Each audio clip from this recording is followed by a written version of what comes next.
Let your thoughts slow down for a moment and imagine standing in front of a massive stone, dark and imposing, covered in 3 different scripts running down its surface like frozen rivers of meaning. For nearly 2,000 years, one of those scripts, the hieroglyphs at the top, remained completely silent.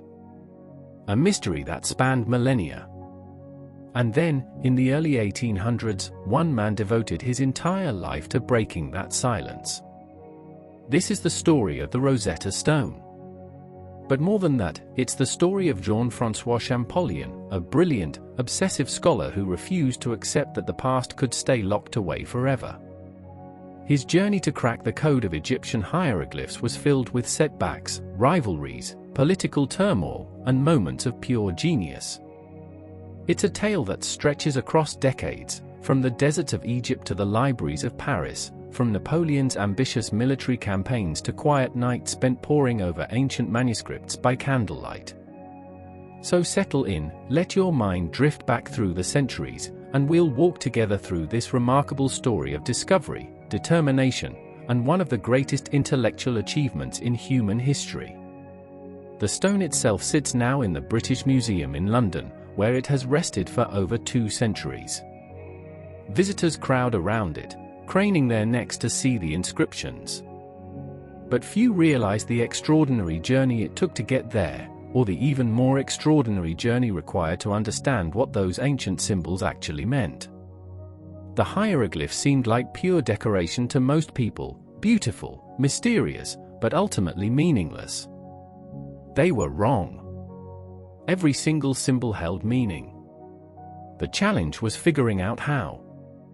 To understand why the Rosetta Stone mattered so much, you have to understand what the world had lost. Ancient Egypt, that civilization of pyramids and pharaohs, of magnificent temples and powerful gods, had fallen silent sometime around the 4th or 5th century. The knowledge of how to read hieroglyphs simply vanished. Generations passed. The temples crumbled. The priests who knew the sacred writing died, and their knowledge died with them. By the time European scholars started visiting Egypt in the Renaissance, hieroglyphs were a complete mystery. People made wild guesses. Some thought they were purely symbolic, mystical signs that couldn't be read like normal writing. Others believed each symbol represented an entire concept or idea, making the script impossibly complex.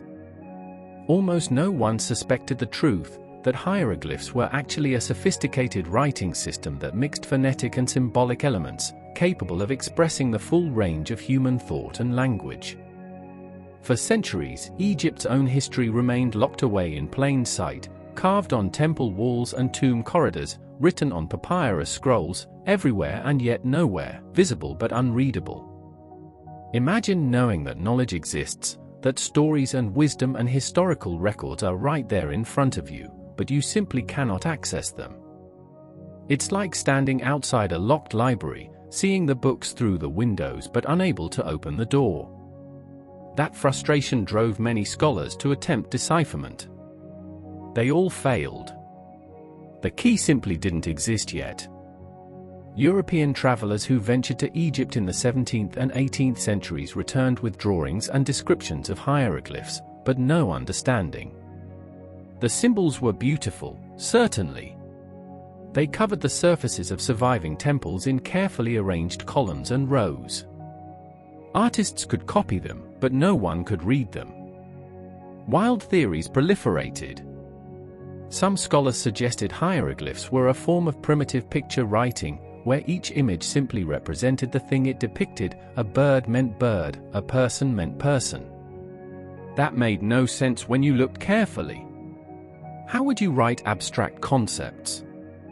How would you express verb tenses or grammatical relationships? Others suggested hieroglyphs were purely symbolic, mystical signs that represented philosophical or religious ideas rather than actual language.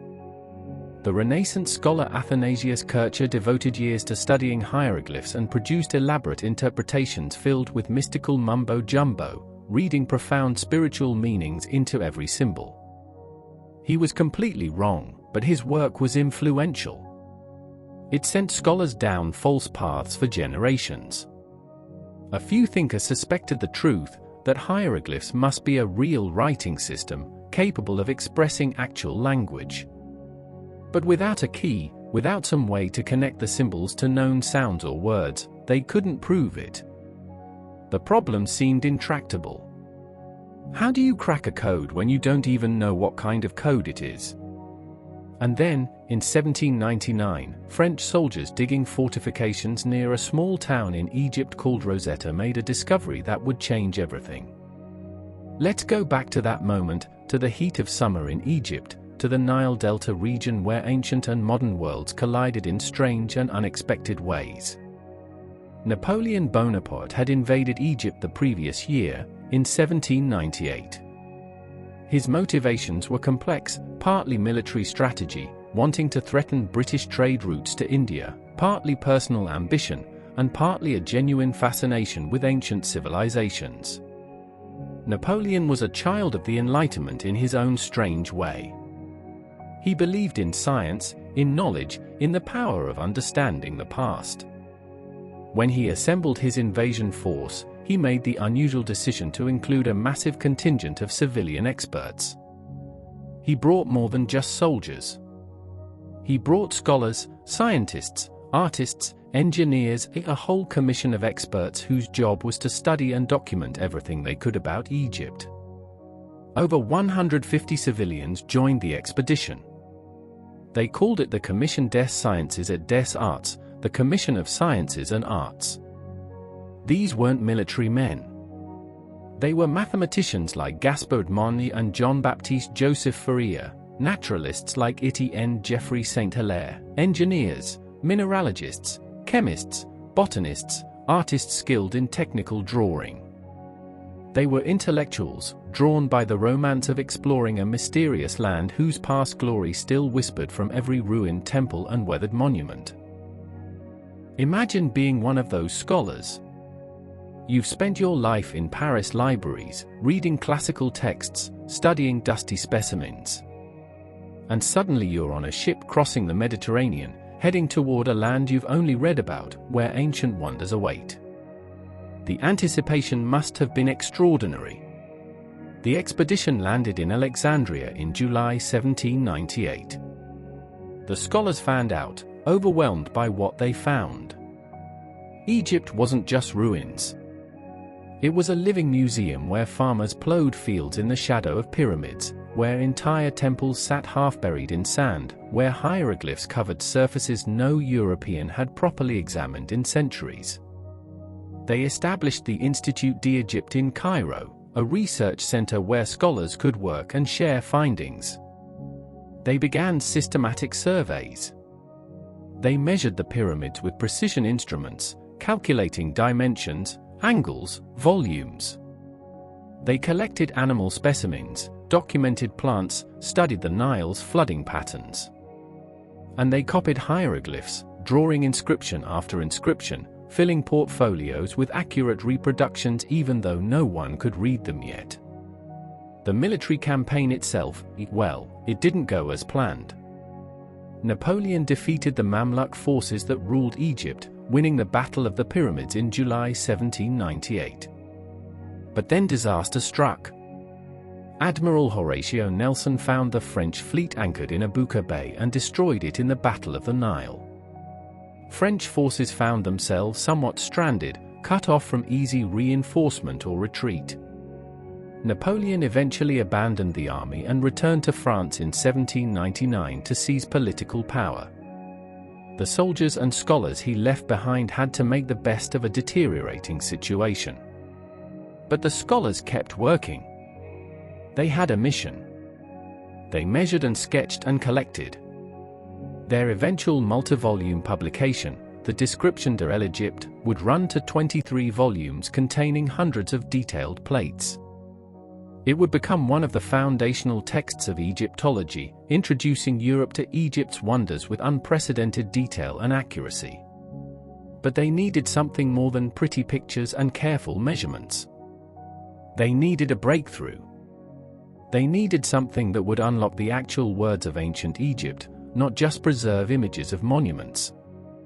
On the 15th of July, 1799, a French officer named Pierre-François Bouchard was overseeing the reinforcement of Fort Saint-Julien, an old fortress near the town of Rosetta, about 35 miles northeast of Alexandria, near where the western branch of the Nile reaches the Mediterranean. The French were preparing for a possible British attack, strengthening defenses wherever they could. His soldiers were digging, expanding the fortifications, moving earth and rubble. And one of them struck something solid. Not bedrock. Stone. Worked stone, clearly shaped by human hands. They cleared away the dirt more carefully now, curious about what they'd found. They pulled out a large slab of dark granodiorite, a hard igneous rock with black and pink crystals. The slab was substantial, about 3 feet 9 inches tall and 2 feet 4.5 inches wide, though clearly broken. The top was missing, jagged. The right side was also damaged. It was thick too, about 11 inches deep, heavy enough that several men were needed to lift it. But what made them stop and stare, what made Bouchard immediately recognize they'd found something extraordinary, was the fact that the stone was covered in text. 3 different scripts. 3 distinct sections of writing, clearly arranged deliberately, one above the other. The bottom section was in Greek. French officers of that era were educated men. They'd studied classical languages. Bouchard could recognize Greek letters, even if he couldn't translate the text fluently. Greek meant this was something from the Ptolemaic or Roman period, when Egypt was ruled by Greek-speaking dynasties. That made the stone at least a couple thousand years old, possibly older. The middle section was in a script he didn't recognize. It looked like cursive writing, flowing characters that were clearly letters of some kind but not Greek or Latin or Arabic or any alphabet he knew. This, though he didn't know it yet, was Demotic script, a cursive form of Egyptian writing that had evolved for everyday use, for contracts and letters and administrative documents. It had been the common script of Egypt for centuries, but like hieroglyphs, knowledge of how to read it had been lost. And the top section, the most visually striking, was covered in hieroglyphs. Those beautiful, enigmatic symbols that decorated every temple and tomb, birds and snakes and geometric shapes and tiny human figures, all carved with precision into the hard stone. Even partially damaged, with the top portion missing, the hieroglyphic text that remained was substantial. Enough to see the careful arrangement, the way symbols were grouped, the artistic quality of the carving. Bouchard, staring at the stone, made a logical leap. A stone with the same text in 3 languages, this could be the key. If the Greek said one thing, and the Demotic and hieroglyphic section said the same thing, you could potentially match words, figure out what symbols corresponded to what sounds or concepts. You could, maybe, possibly, finally crack the code that had frustrated scholars for over a millennium. He wasn't a scholar, but he immediately recognized the significance. This wasn't just an interesting artifact. This was potentially one of the most important archaeological finds in history. He reported his discovery to his superior, General Jacques-François Menu. The stone was transported to Cairo, to the Institut d'Egypte, where the French scholars could examine it properly. The excitement among the scholars was immediate and intense. They gathered around the stone, running their fingers over the inscriptions, arguing about what it might mean, what possibilities it opened. The Greek text could be read by anyone with a classical education. They worked through it carefully, translating line by line. It was a decree issued by priests gathered in Memphis in 196 BC, during the reign of Ptolemy V, called Epiphanes, which meant the manifest God or God made manifest. Ptolemy V had become pharaoh as a child, after his father Ptolemy IV died. His reign had been troubled, rebellions, internal conflicts, the usual chaos of a kingdom ruled by a child king with ambitious advisors fighting for influence. By the time he was 13 years old and celebrating the first anniversary of his coronation, his priests felt it necessary to affirm his legitimacy through grand public declarations. The decree, read out loud in Greek, was essentially propaganda. It listed all the wonderful things the young pharaoh had supposedly done. He'd reduced taxes. He'd granted exemptions to temples. He'd defeated rebels. He'd been generous to the gods, funding religious ceremonies, maintaining temples, restoring sacred sites. In exchange for these benefactions, the priests declared that statues of Ptolemy should be erected in every temple, that his birthday should be celebrated, that he should be honored alongside the ancient gods of Egypt. It was the kind of document that pharaohs had been having carved into stone for 3,000 years: public relations, legitimization of power, the intertwining of religion and politics that characterized Egyptian governance. The content itself wasn't particularly interesting to the scholars. What mattered was structural. What mattered was that the same text appeared 3 times, in 3 different scripts. The Greek version was complete, or nearly so. The Demotic version in the middle was intact. The hieroglyphic version at the top was damaged, with perhaps the upper third missing, but enough remained that if you could figure out how the scripts corresponded, if you could match words and phrases, you might be able to establish equivalence. If the hieroglyphic section said the same thing as the Greek, and it must, that was clearly the point of the inscription, to communicate the same decree to different audiences, then you could potentially match Greek words to hieroglyphic symbols. You could begin to crack the code. It was a bilingual text, or rather trilingual, the kind of thing linguists dream about when trying to decipher unknown scripts. Copies were made immediately. The French scholars understood they had something precious, something that needed to be preserved and distributed. They made ink rubbings, pressing paper against the stone and rubbing ink over it so the inscriptions transferred. They made careful hand-drawn copies, artists sitting for hours sketching each symbol precisely. These copies were bundled up and sent back to France on whatever ships could evade the British blockade. Even if something happened to the stone itself, the copies would survive. Knowledge would be preserved. The stone itself was carefully guarded. It was moved to better facilities, studied intensively. Scholars pored over it, comparing the 3 texts, trying to find patterns. But Egypt was still a war zone. The French position was deteriorating. Napoleon had already abandoned the expedition, sailing back to France in August 1799 to pursue his political ambitions. The army he left behind, under the command of General Jean-Baptiste Kleber and later Jean-François Champollion, fought on against Ottoman and British forces. But the end was inevitable. The French were outnumbered, undersupplied, and cut off from reinforcement. British forces, supported by Ottoman troops, were closing in on the French positions in the Nile Delta. Alexandria was besieged. The French negotiated for terms that would allow them to leave with some honor intact. But the British had a demand. They wanted the antiquities the French had collected. All the artifacts, inscriptions, statues, and especially the Rosetta Stone. It had become famous even in that short time. Reports about its discovery had reached Europe. Everyone knew the French had found something important.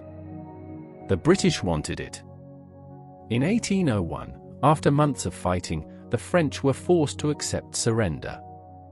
General Menou, who had by this point become deeply attached to Egypt, he'd converted to Islam, married an Egyptian woman named Zubaydah, and even changed his name to Abdullah. Jean-François Menou tried to claim the Rosetta Stone as his personal property. It wasn't part of the French government's collection, he argued. It belonged to him personally. Therefore, it didn't have to be handed over under the terms of surrender. The British weren't buying it. They knew exactly what the stone was and what it meant. General John Healy Hutchinson and Admiral Lord Keith, who commanded the British forces, made it clear that Article 16 of the Treaty of Alexandria specified that all Egyptian antiquities collected by the Commission des Sciences et des Arts and the Institut d'Egypte were to be considered public property subject to surrender. The Rosetta Stone, along with other precious artifacts like magnificent sarcophagi, statues of gods and pharaohs, and collections of scarabs and amulets, became spoils of war. The handover was humiliating for the French scholars. They'd spent years in difficult conditions, risking their lives to study and document Egypt's wonders, and now they had to watch British soldiers cart away their most important finds. Some of the French scholars wept. They felt robbed.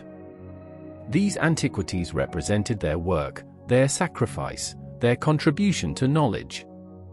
Turning them over to the British felt like a betrayal of everything they'd endured. But the French at least had their copies and drawings. The Description de l'Egypte would still be published, and it would be a French achievement. The physical objects might be in British hands, but the knowledge, the documentation, the scholarship, that was French. It was a small consolation, but they clung to it.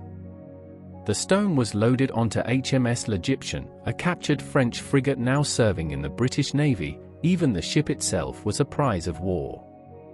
It sailed across the Mediterranean, through the Strait of Gibraltar, up through the Atlantic to England. By 1802, the Rosetta Stone was on display in the British Museum in London, placed in the public galleries where visitors could see it. It became an instant sensation. People crowded to view it, even though almost no one viewing it had any idea what it actually said. They knew it was important. They knew it held secrets. The hieroglyphs looked mysterious and beautiful. That was enough. The stone has remained in the British Museum ever since, for over 2 centuries now, one of the museum's most famous and visited objects. In recent decades there have been calls for its return to Egypt, debates about cultural property and the legacy of colonialism. Egypt argues, reasonably, that the stone is part of their cultural heritage and was taken during military occupation, not acquired through legitimate archaeological means. The British Museum responds, somewhat defensively, that the stone has been preserved and made accessible to scholars from around the world, and that its location shouldn't matter as much as its accessibility. The debate continues, unresolved, fraught with questions about history, justice, and who has the right to hold and interpret the past. But in 1802, those debates were far in the future. What mattered then was the race. The French scholars, forced to relinquish the physical stone, at least had their copies. Multiple copies had made it back to France. They were distributed to scholars, published in journals, circulated throughout academic circles. The competition to decipher the hieroglyphs was now truly international. British and French scholars would race to be the first to crack the code. National pride was at stake. Scientific glory awaited whoever succeeded. The political tensions between the two nations, still raw from decades of warfare, added extra intensity to the scholarly rivalry. The pressure was immense. But where would you even begin? The Greek text was clear enough. You could read what it said. But how did those Greek words correspond to the hieroglyphs above? Were hieroglyphs phonetic, representing sounds like an alphabet? Were they ideographic, with each symbol representing a whole word or concept? Were they something else entirely, some bizarre mix that followed rules no one understood? The first scholars to attempt decipherment made some progress, but ultimately hit walls they couldn't break through.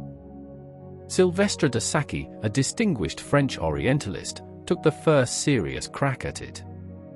He focused on the Demotic section, the middle script, reasoning that it might be easier to decipher than the hieroglyphs. De Sacy was brilliant, one of the most respected scholars in Europe.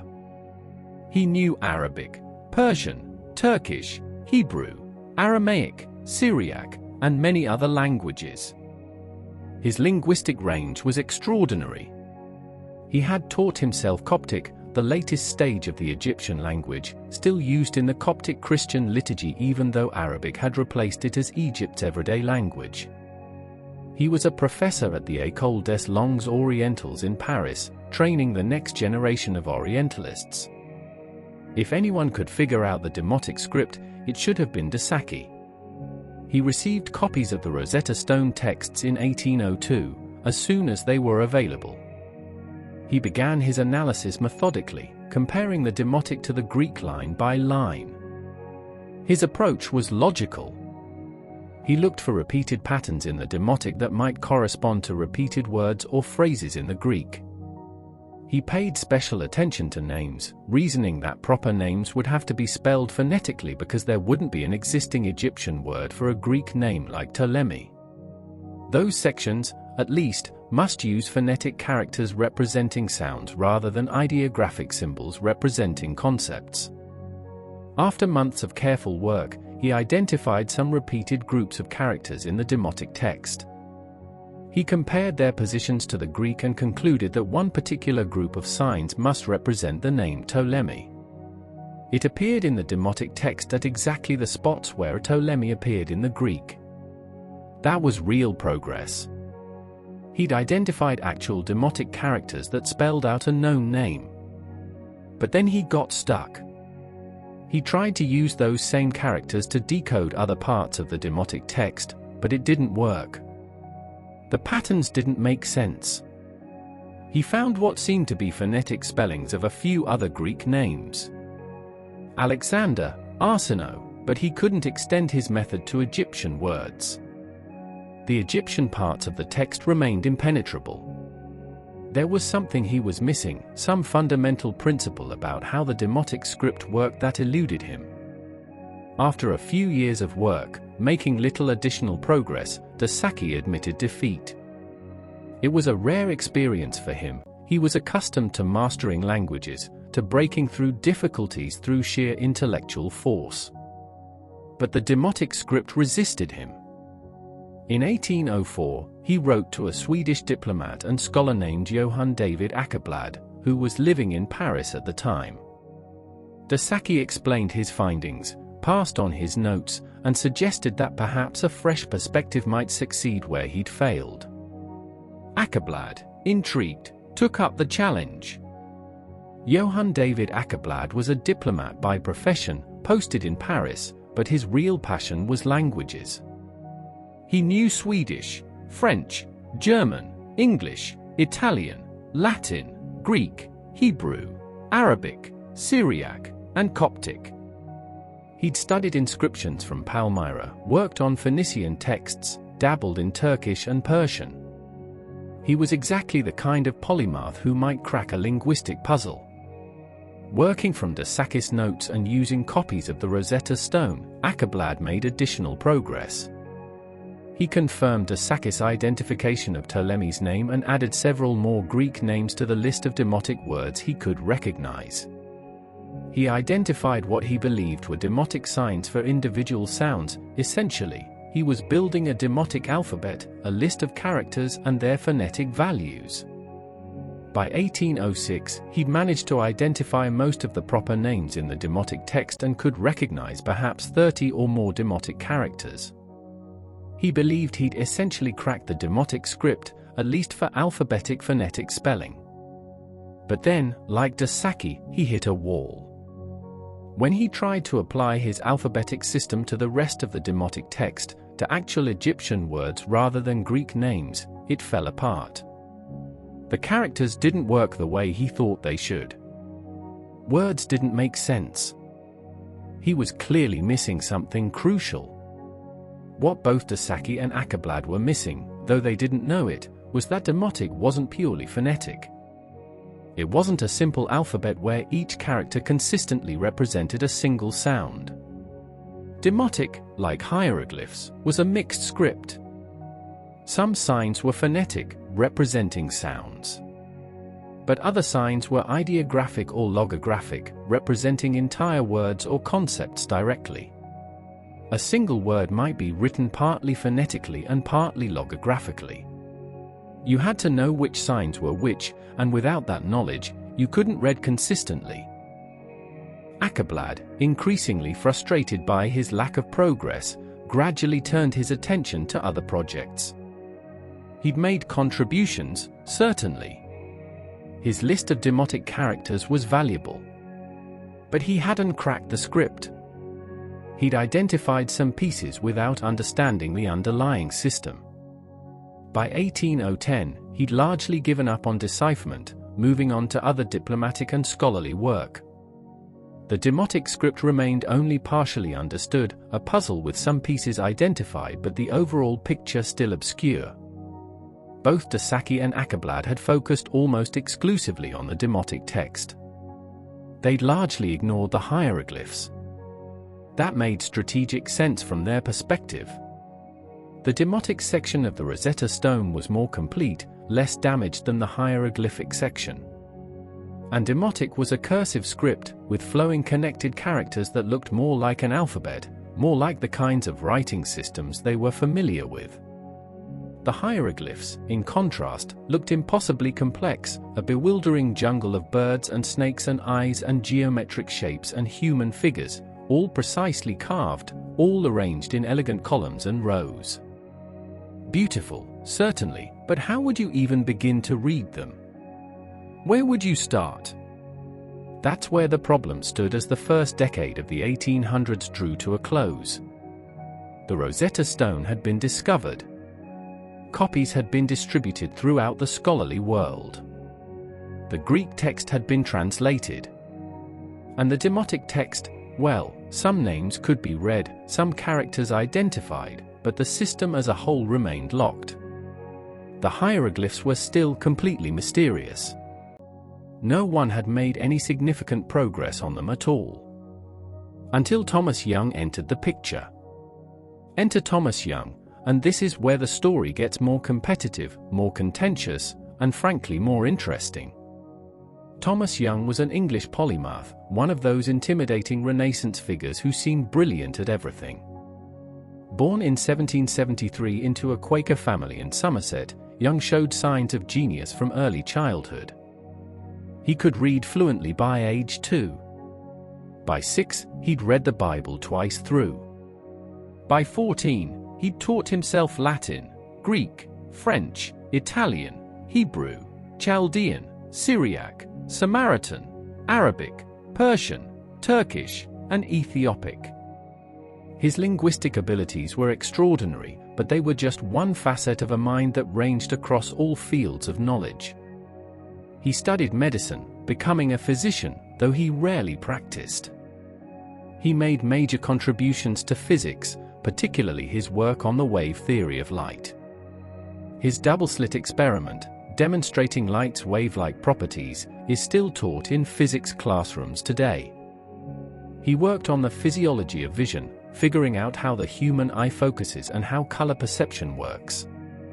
He studied the physics of sound, elasticity, tides, life insurance actuarial tables. He knew dozens of languages. He played the flute, harpsichord, and other musical instruments. He was an accomplished equestrian. He wrote poetry. People called him the last man who knew everything, and while that's probably an exaggeration, it captures something true. Young belonged to that last generation before knowledge became so specialized that no single person could master all fields. He was brilliant, he knew it, and he wasn't particularly modest about it. That supreme confidence served him well in tackling difficult problems. It also made him somewhat difficult to work with and easy to dislike. When Young turned his attention to the Rosetta Stone around 1814, he brought all that confidence and brainpower to bear on the problem. He was already famous, already respected in scientific circles. Egyptian hieroglyphs were just another puzzle to solve, another mystery to crack through intellectual force. Young made breakthrough after breakthrough, and yet, in the end, he would not be the one to truly crack the code. That distinction would belong to someone else. But Young's contributions were enormous, and the fact that history remembers Champollion more than Young created a rivalry that became bitter and sad. Young started where de Sacy and Ackerblad had left off, with the Demotic script. But Young was more systematic, more willing to compare all three texts carefully. He methodically worked through the Demotic, identifying more and more characters. By 1814, he had basically translated the entire Demotic section. That was a huge achievement. The Demotic script, which had been a complete mystery, was now readable, thanks largely to Young's efforts.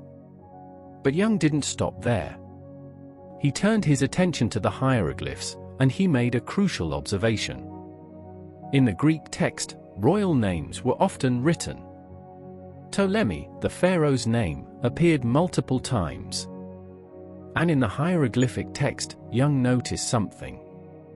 Some symbols were enclosed in an oval frame, a shape called a cartouche.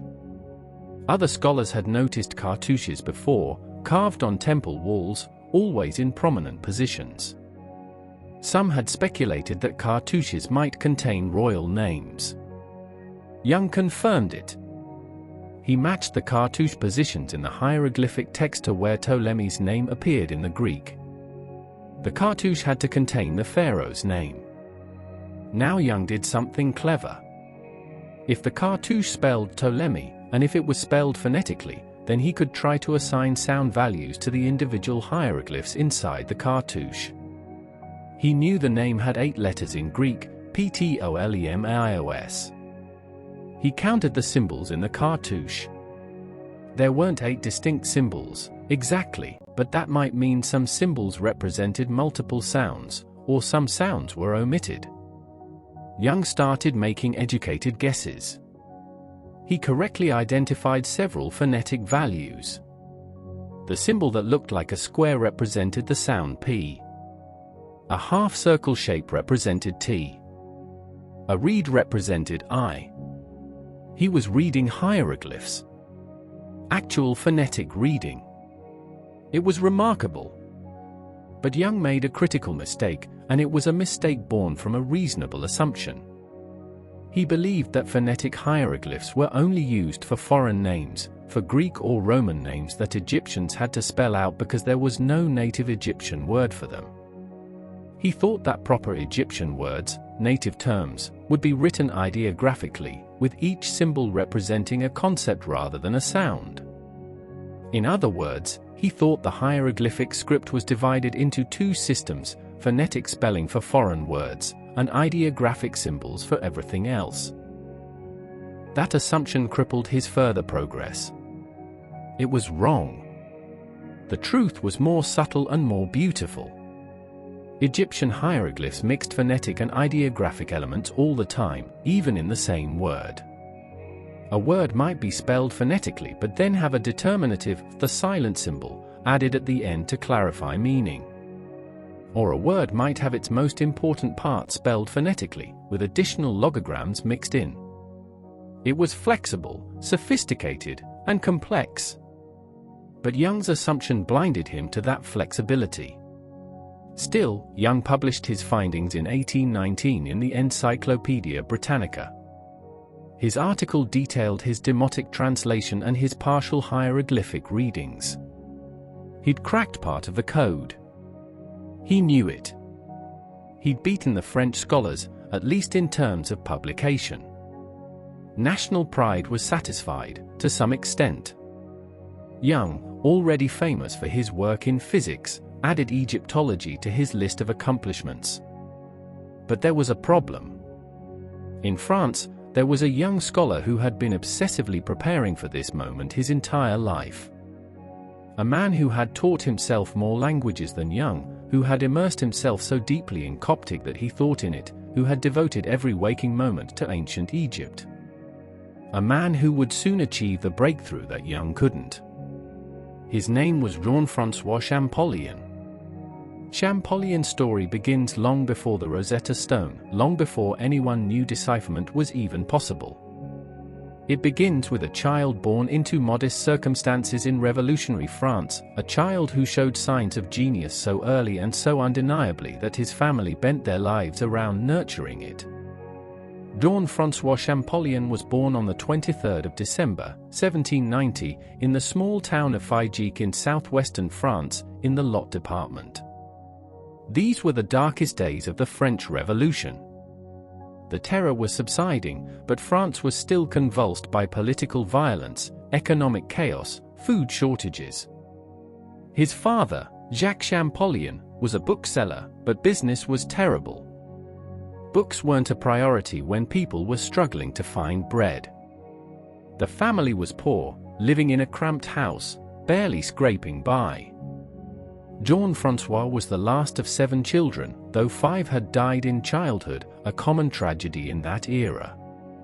Only 2 survived, Jean-François and his older brother Jacques-Joseph, who was born 12 years earlier in 1778. The age gap would prove crucial.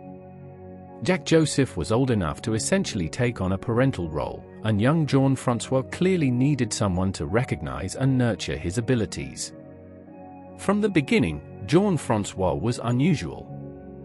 He was small, sickly, prone to fevers and digestive problems that would plague him his entire life.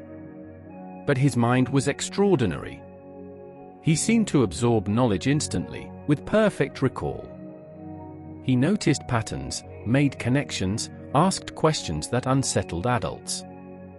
His parents, struggling with poverty and the simple challenge of survival, didn't quite know what to make of him.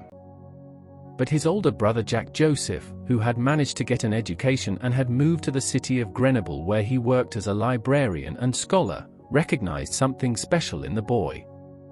When Jean-François was 7 years old, in 1797, Jacques-Joseph made a decision that would change both their lives and, ultimately, the course of Egyptology. He brought Jean-François to live with him in Grenoble and took over his education.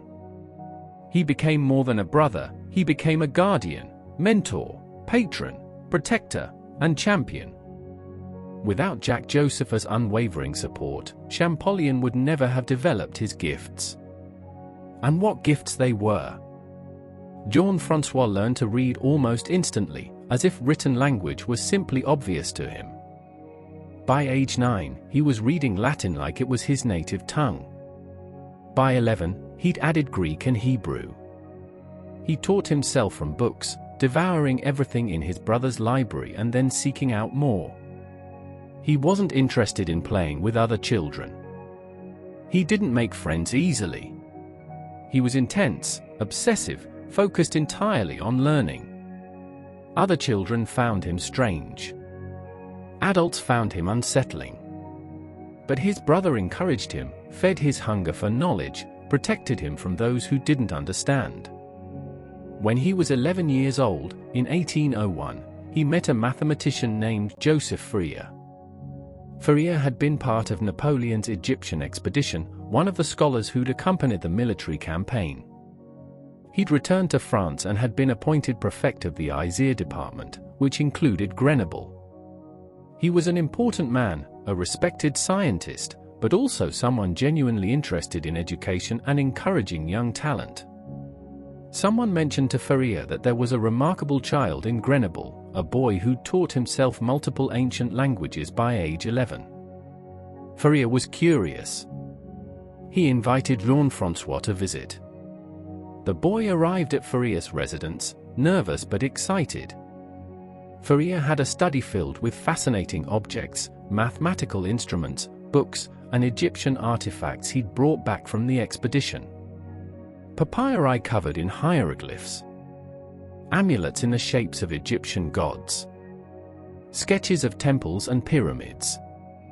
Jean-François stared at everything, particularly the papyri. The hieroglyphs fascinated him, those beautiful, mysterious symbols arranged in perfect columns. He asked Fourier what they said. Fourier smiled sadly and told him no one knew. No one had been able to read hieroglyphs for over 1,000 years. The knowledge had been lost. The boy looked at the papyri for a long moment, then back at Fourier, and supposedly said with perfect confidence, "I will read them. When I am grown up, I will read them." Fourier was charmed. He encouraged the boy, told him to keep studying, keep learning. He may have thought it was a childish boast, an impossible dream. Or perhaps he saw something in those intense eyes, that absolute focus, that suggested this strange, brilliant child might actually do it. Whether the story happened exactly that way or was embellished later, it captures something essential about Champollion. From that moment, Egypt became his obsession. Not a hobby. Not a casual interest. An all-consuming passion that would define and ultimately consume his life. He decided, at age 11, what his life's work would be. And he never wavered from that decision, never doubted, never considered doing anything else. By the time he was 14, Champollion had taught himself a staggering number of languages. Greek, Latin, Hebrew, Arabic, Syriac, Aramaic, Coptic, Persian, Gez, Chinese, the list kept growing. Some he learned deeply, others he picked up well enough to read basic texts. But his focus was always on languages that might help him understand ancient Egypt. And increasingly, that meant Coptic. Coptic is the final stage of the Egyptian language, written in an alphabet derived from Greek with a few additional characters. It was the language of Egypt's Christian minority, used in liturgy even though Arabic had become the common spoken language. By Champollion's time, Coptic was considered a dead language in daily use, though it survived in religious contexts. But Champollion had a crucial insight, one that would prove to be the key to everything. He believed that Coptic wasn't just related to ancient Egyptian. He believed it was ancient Egyptian, evolved and changed over millennia, but fundamentally the same language. If he could master Coptic, really, truly master it, not just learn to read it but internalize its grammar, vocabulary, structure, then he would be thinking in ancient Egyptian. And that might give him a window into understanding hieroglyphs. This was a radical idea. Most scholars at the time believed ancient Egyptian and Coptic were different languages entirely. Champollion disagreed. He threw himself into Coptic with ferocious intensity. He found texts wherever he could. He borrowed Coptic manuscripts from his brother's library and from other scholars. He copied them by hand, filling notebooks with Coptic prayers, liturgies, biblical passages. He memorized them, repeating the words until they felt natural in his mouth. He began writing notes to himself in Coptic, trying to think in the language rather than just translate it. He tried to dream in Coptic, letting the sounds and grammar sink so deep into his mind that they became instinctive rather than learned. In Paris, during his visits to the capital, he sought out a Coptic priest named Dom Raphael Demotic, also known as Johanna Chiftici, one of the few native Coptic speakers in France. Dom Raphael had been brought from Egypt to help with Oriental manuscripts in the Bibliothèque Nationale. He spoke Coptic as his liturgical language, using it in religious services. For Champollion, meeting him was like finding a window directly into ancient Egypt. Champollion convinced Dom Raphael to tutor him, and they spent countless hours together, speaking only Coptic, working through texts, discussing grammar and pronunciation. Dom Raphael was initially skeptical. Why was this intense young Frenchman so obsessed with a dead language? But he came to appreciate Champollion's dedication and genuine love for Coptic.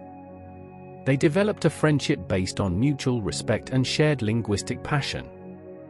Under Dom Raphael's patient instruction, Champollion reached a level of fluency where he could think and speak Coptic without consciously translating from French. He internalized the language's rhythms, its grammatical patterns, its vocabulary. He made it his own. His brother Jacques-Joseph watched with concern and admiration. Jean-François was clearly brilliant. But he was also fragile, prone to illness, emotionally volatile, and so obsessed with his work that he neglected everything else: his health, his social life, practical concerns like earning money. He was not an easy person. He could be arrogant, dismissive of other scholars, convinced of his own correctness even when he was wrong. He made enemies. But his brother never wavered in his support. In 1807, when Champollion was just 16, he presented a paper to the Academy in Grenoble. It was titled Egypt Under the Pharaohs, and it was an ambitious attempt to reconstruct ancient Egyptian geography using Coptic place names. The paper was impressive enough that the Academy made him a member, despite his age. He was now officially a scholar, a recognized expert on ancient Egypt. He was 16 years old. But then politics interfered, as politics so often do in France during those turbulent years. Napoleon's empire was at its height, but also increasingly precarious. Young men were being drafted into military service, sent off to fight in Spain, Russia, Austria. Champollion received his draft notice. Military service would have ended his studies, possibly killed him given his poor health. His brother pulled strings. Jacques-Joseph managed to get Jean-François appointed as a professor at the Lycée in Grenoble, which exempted him from the draft. Champollion taught history and ancient languages to students barely younger than himself. He hated it. Teaching took time away from research. But it kept him out of the army, and it provided a small income. He continued his Egyptian studies whenever he could. In 1812, he made a bold move. He traveled to Paris and presented his research to the scholarly establishment. He outlined his theories about Coptic, about ancient Egyptian chronology, about the connections between late Egyptian texts and earlier hieroglyphic inscriptions. The reception was mixed. Some scholars were impressed. Others were skeptical or outright hostile. De Sacy, the same De Sacy who'd attempted to decipher the Rosetta Stone, was now one of the leading Orientalists in France, and he listened politely to Champollion's ideas. But he didn't fully accept them. There was professional jealousy, perhaps. Here was this intense young man from the provinces, not from the established Parisian academic circles, claiming insights that had eluded his elders. But Champollion also made important connections. He gained access to manuscripts and artifacts held in Parisian collections. He studied every hieroglyphic inscription he could find copies of. He was building a database in his mind, a vast catalogue of symbols, contexts, patterns. He wasn't just trying to read individual words. He was trying to understand the entire system. And then politics interfered again, more catastrophically this time. In 1814, Napoleon abdicated. The Bourbon monarchy was restored. France was exhausted from decades of war, deeply divided politically. Champollion, who had been a vocal supporter of Napoleon, suddenly found himself on the wrong side. The new government purged Napoleon's supporters from official positions. Champollion lost his teaching post. He was investigated for sedition, accused of being a dangerous revolutionary. The next few years were difficult. Champollion struggled financially. He was briefly arrested during the 100 Days, when Napoleon returned from exile for one last attempt at power. After Napoleon's final defeat at Waterloo, the repression intensified. Champollion was exiled from Grenoble, forced to live in Figeac, his birthplace, under police surveillance. But he never stopped working. Even in exile, he continued studying. His brother smuggled him books and manuscripts. Champollion lived in near poverty, scraping by on whatever small amounts Jacques-Joseph could send, spending every franc on paper and ink, filling notebook after notebook with his research. In 1818, things improved slightly. He was allowed to return to Grenoble. He married a woman named Rosine Blanc, the daughter of a local family. It was, by all accounts, a practical marriage more than a romantic one. Rosine was steady, patient, willing to tolerate her husband's obsessions. They would have one daughter, Zoraide, born in 1824. Champollion was not a particularly attentive father or husband. His work consumed him. By 1820, the political situation had stabilized enough that Champollion could focus fully on his decipherment work. He knew about Thomas Young's publications. He'd read Young's articles. And he had to admit, grudgingly, that Young had made real progress. The Englishman had correctly identified the phonetic nature of some hieroglyphs, at least in foreign names. But Champollion was convinced Young hadn't gone far enough. He was certain that hieroglyphs were phonetic not just for foreign names, but for Egyptian words too. The whole system had to be phonetic, or at least partly phonetic.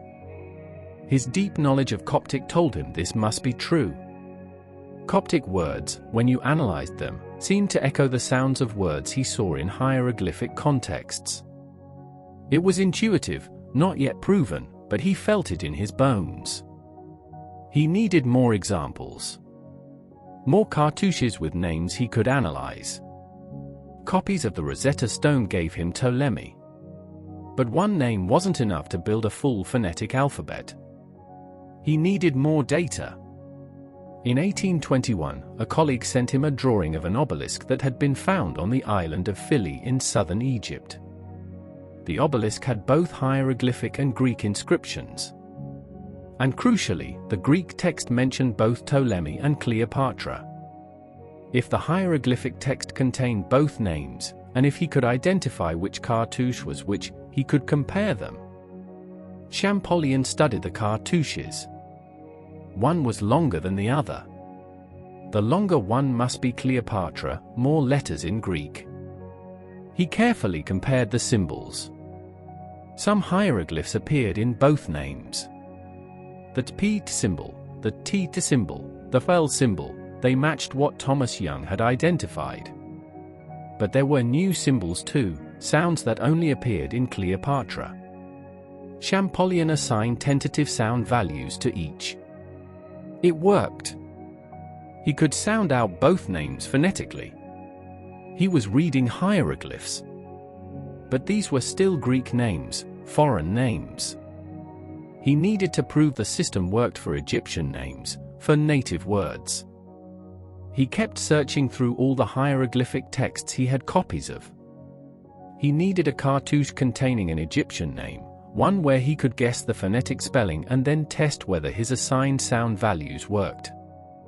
Throughout 1821 and into 1822, Champollion worked in a state of feverish intensity. He barely slept. His health deteriorated. He suffered from gout, from headaches, from a persistent ringing in his ears. His wife worried. His brother begged him to rest. He couldn't. He was so close. He could feel it. And then, in September 1822, he received a new set of copies. They were drawings of inscriptions from the Temple of Abu Simbel, far to the south in Nubia. The French scholar who'd sent them didn't think they were particularly important. Just more temple inscriptions. Champollion looked at them. And his hand started shaking. There, carved in stone, drawn now on paper in front of him, were cartouches containing symbols he recognized.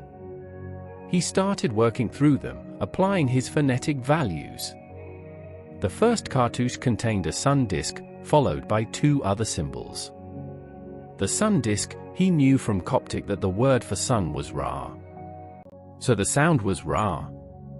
The next symbol, it looked like an M sound, based on his phonetic alphabet. The last symbol, an S sound, used twice to indicate a strong thes or theses. Ra. M-S-S Rameses. Rameses. One of Egypt's most famous pharaohs. An Egyptian name, spelled phonetically. It worked. The system worked. He looked at another cartouche. A different combination of symbols. He worked through the phonetic sounds. Thutmose. Another great pharaoh's name. He was reading them. Reading actual Egyptian names, written by ancient Egyptians, in their own language, using phonetic principles. But it was more than that. He realized, in a flash of insight that must have felt like lightning in his mind, that the hieroglyphic system wasn't purely phonetic. Some of the symbols in those cartouches were phonetic, spelling out the sounds of the names. But there were additional symbols that didn't represent sounds. They were determinatives, silent symbols that clarified meaning. The whole system was mixed, phonetic elements to spell words, logograms to represent common words or parts of words directly, and determinatives to clarify what kind of word you were reading. It was elegant. It was complex. It was functional. And it had been hiding in plain sight for over 1,000 years. On the 14th of September, 1822, Champollion rushed to his brother's house in Paris. Jacques-Joseph was working in his study. Jean-François burst in, papers clutched in his hands, his face wild with excitement and exhaustion. "J'etiens mon affaire," he shouted. "I've got it!" And then he collapsed. The excitement, the lack of sleep, the years of stress and poor health, it all caught up with him at once. He fainted, falling to the floor. Jacques-Joseph caught him, terrified. For a moment, he thought his brother had died. But Jean-François revived after a few minutes, weak but conscious. His brother made him rest, forced him to eat, insisted he sleep before doing anything else. But Champollion's mind was already racing ahead. He'd done it. He'd cracked the code. He'd unlocked the hieroglyphs. Now he had to prove it to the world. He had to write it all down, systematically, showing how the phonetic system worked, how the mixed nature of the script functioned, how anyone could now learn to read what had been unreadable for over a millennium. He worked for the next 2 weeks in a state of controlled urgency, organizing his thoughts, writing clearly and methodically. On the 27th of September, 1822, he stood before the Académie des Inscriptions at Belles-Lettres in Paris. The room was packed. Scholars filled every seat, curious about what this relatively obscure provincial researcher had to say. Champollion read his paper. It was titled Lettres rm Dacia relativa à l'alphabet des hieroglyphs phonetiques. Letter to Monsieur Dacia concerning the alphabet of the phonetic hieroglyphs. Dacia was the secretary of the Academy, a respected figure. Addressing the letter to him was a formal gesture, a way of presenting the work to the entire scholarly establishment. Champollion explained his method. He showed how he built on Thomas Young's work, acknowledging the Englishman's contributions to identifying phonetic characters in foreign names. But then he went further. He demonstrated that Egyptian names, native words, were also spelled phonetically. He showed how the system mixed phonetic characters, logograms, and determinatives. He provided examples, working through several cartouches step by step, showing how the sound spelled out real Egyptian names. The reaction was stunned silence, followed by growing excitement. Scholars asked questions. Champollion answered them, his confidence absolute. He wasn't guessing. He knew. He'd proven it. The paper was published in late October 1822 as a 44-page booklet with illustrated plates showing hieroglyphic characters and their phonetic values. It was the foundational document of Egyptology.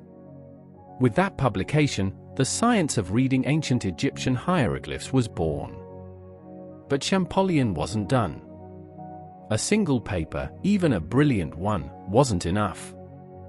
He needed to demonstrate that his system could be applied broadly, that it wasn't just lucky guesses about a few names. He needed to show that entire texts could be translated, that the history and literature of ancient Egypt could be recovered. He spent the next 2 years working on a more comprehensive publication, the Précis du système hieroglyphique, published in 1824. This was a dense, technical work, over 400 pages long, systematically explaining the hieroglyphic system, providing grammatical rules, showing hundreds of examples. It was meticulous, exhaustive, and utterly convincing. With those two publications, Champollion established himself as the man who had deciphered the hieroglyphs. The breakthrough was his. The glory was his. Egypt's voice, silent for so long, could now be heard again. But even as Champollion's triumph was recognized in France, complications arose. Thomas Young, reading Champollion's work, felt a complex mix of emotions. On one hand, he was impressed. Champollion had gone far beyond what Young had achieved. The Frenchman's deep knowledge of Coptic had given him insights Young lacked. On the other hand, Young felt that his own contributions were being downplayed. He'd identified the phonetic nature of hieroglyphs first, at least in publication. He'd read the Demotic text. He'd pioneered the methods Champollion used. Young wrote to Champollion, expressing both congratulations and concern. Champollion responded politely, acknowledging Young's work but making clear that the breakthrough was his own. The exchange was cordial at first, but a tension underlay it. Young felt he wasn't getting proper credit. Champollion felt that Young's earlier work, while valuable, had been limited and ultimately incorrect in key assumptions. Over the next few years, that tension hardened into outright rivalry. Young published articles suggesting that Champollion had borrowed more from his work than he admitted. Champollion responded sharply, pointing out Young's errors, particularly his mistaken belief that phonetic hieroglyphs were only used for foreign names. Supporters of each man took sides. English scholars tended to defend Young, insisting he'd made the crucial breakthroughs. French scholars rallied around Champollion, celebrating him as a national hero who'd restored French prestige after the humiliation of Napoleon's defeat. The rivalry was unfortunate. Both men had contributed. Young's work on Demotic script was foundational.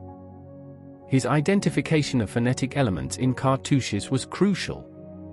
But Champollion's breakthrough was deeper and more complete. He'd understood the full nature of the hieroglyphic system in a way Young never did. History would eventually recognize both men, but with Champollion as the primary figure. Meanwhile, Champollion faced practical problems. He'd achieved academic glory, but he still struggled financially.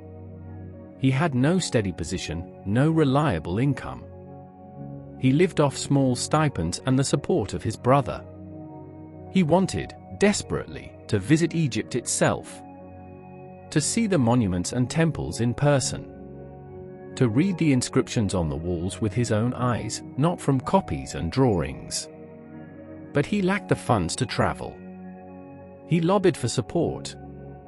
He wrote letters to officials, to potential patrons. He proposed leading a French expedition to Egypt, to copy and study hieroglyphic texts systematically. It took years of effort, but eventually, he found backing. In 1828, 6 years after his breakthrough, Champollion finally set foot in Egypt. He was 37 years old. He'd spent his entire adult life preparing for this moment, and now it was finally happening. The expedition was a joint Franco-Tuscan venture, supported by King Charles X of France and Leopold II, Grand Duke of Tuscany. Champollion was the scientific leader, accompanied by other scholars, artists to draw the monuments, and a support staff. They arrived in Alexandria in August 1828. From there, they traveled up the Nile, stopping at every significant site. Champollion moved through Egypt in a daze of wonder. Everything he'd studied in books and copies was suddenly real. The temples towered over him.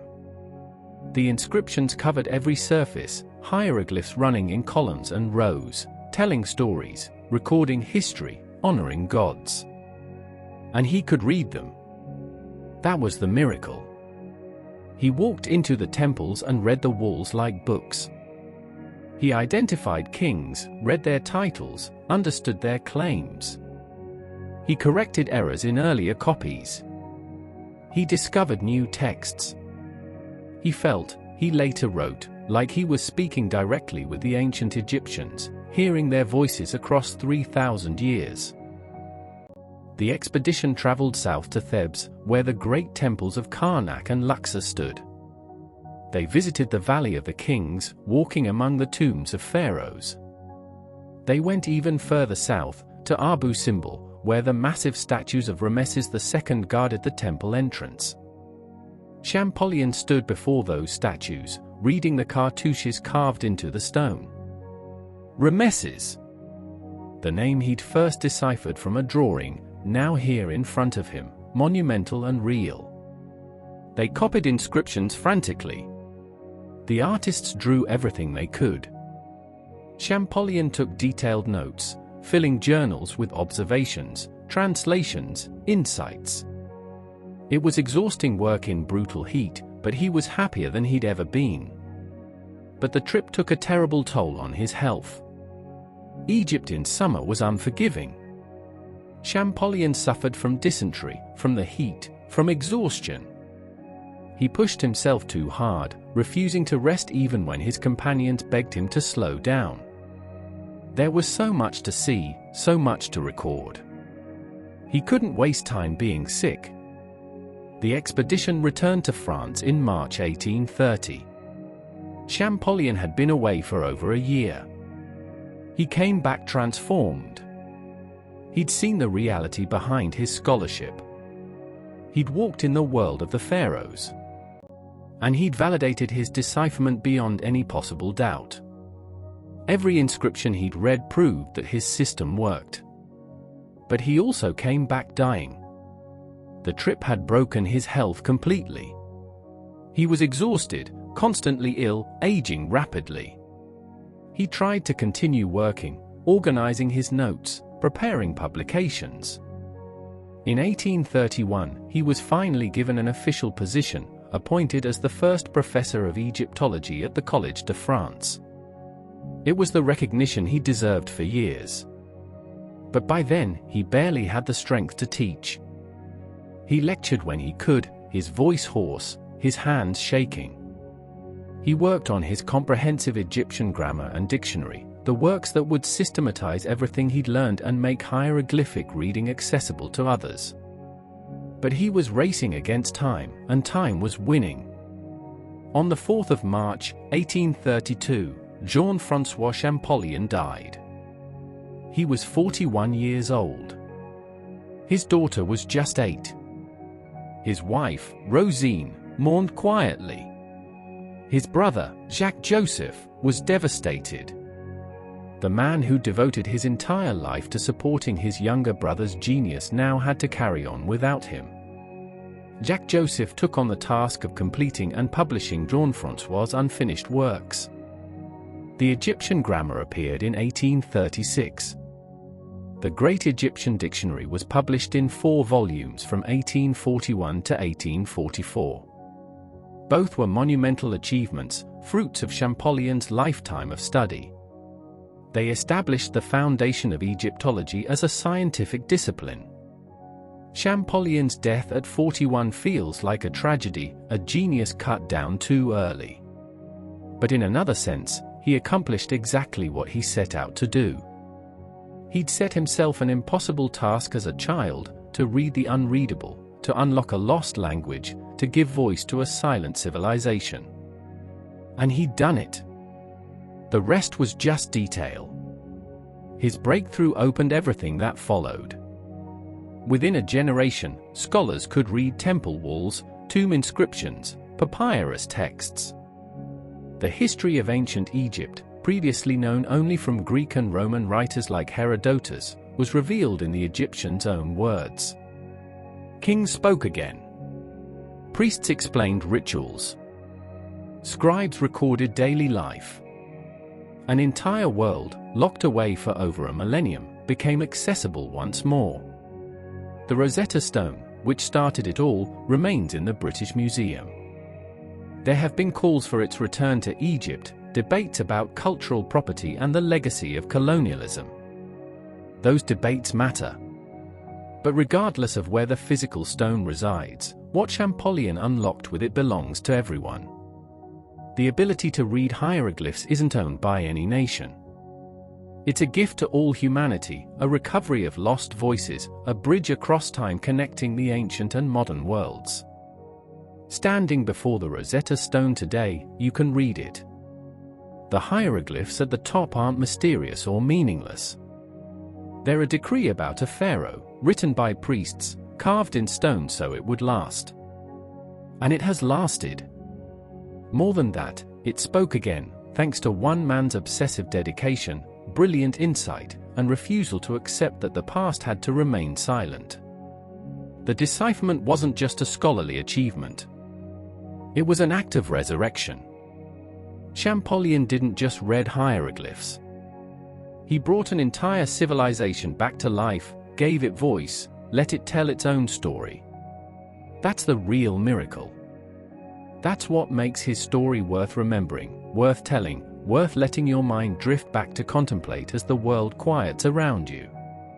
The stone sits in its case. Millions have passed by it. And because of Champollion, because of that moment in September 1822 when he shouted, "I've got it," and collapsed from the force of his own revelation, those millions can understand what they're looking at. Not just a mysterious artifact, but a message. Words. Meaning. History speaking directly across 3,000 years. That's where we'll pause for now. Let your thoughts rest with that image, a scholar collapsing from the weight of his own discovery, the moment when silence broke, when the dead language lived again. His brother Jacques-Joseph watched with concern and admiration. Jean-François was clearly brilliant, perhaps one of the most gifted linguists of his generation. But he was also fragile, prone to illness, emotionally volatile, and so obsessed with his work that he neglected everything else, his health, his social life, practical concerns like earning money. The intensity that made him brilliant also made him difficult. He could be arrogant, dismissive of other scholars, utterly convinced of his own correctness even when he was wrong. He made enemies easily. He had little patience for people he considered intellectually inferior, which was most people. He burned bridges, alienated potential allies, said things he shouldn't say. But his brother never wavered in his support. Jacques-Joseph believed in Jean-François absolutely. He provided financial support when his younger brother had nothing. He used his connections to find opportunities, to get Jean-François access to manuscripts and collections, to protect him from political persecution. He defended Jean-François against critics, soothed relationships his brother had damaged, smoothed over conflicts. Without Jacques-Joseph, Champollion would likely have ended up destitute or imprisoned or both. The younger brother had the genius, but the older brother had the practical wisdom and social skills that allowed that genius to survive and flourish. In 1807, when Champollion was just 16, he felt ready to present his first major scholarly work. His brother had connections with the Academy in Grenoble, and Jacques-Joseph arranged for Jean-François to deliver a paper to the assembled scholars. The paper was titled "L'Egypte under the Pharaohs," and it was an ambitious attempt to reconstruct ancient Egyptian geography and political organization using Coptic place names, classical sources, and careful analysis of what was known about Egyptian history. For a 16-year-old to present scholarly research to an academy was almost unheard of. The members expected, well, they weren't sure what to expect.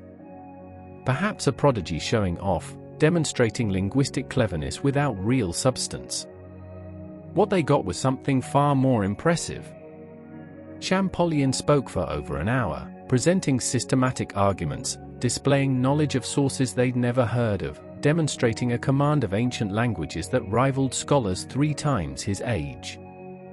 He argued that Coptic geographical names preserved ancient Egyptian toponyms, that you could trace the evolution of place names through millennia if you understood linguistic change. He was persuasive, confident, and utterly in command of his material. The Academy was impressed enough that they made him a member, despite his age. At 16, Jean-François Champollion was officially a recognized scholar, a member in good standing of a scholarly academy. It was a remarkable achievement. It also increased the expectations and pressure. He'd shown what he could do. Now he had to keep producing, keep proving himself. But then, as happened repeatedly in Champollion's life, politics interfered.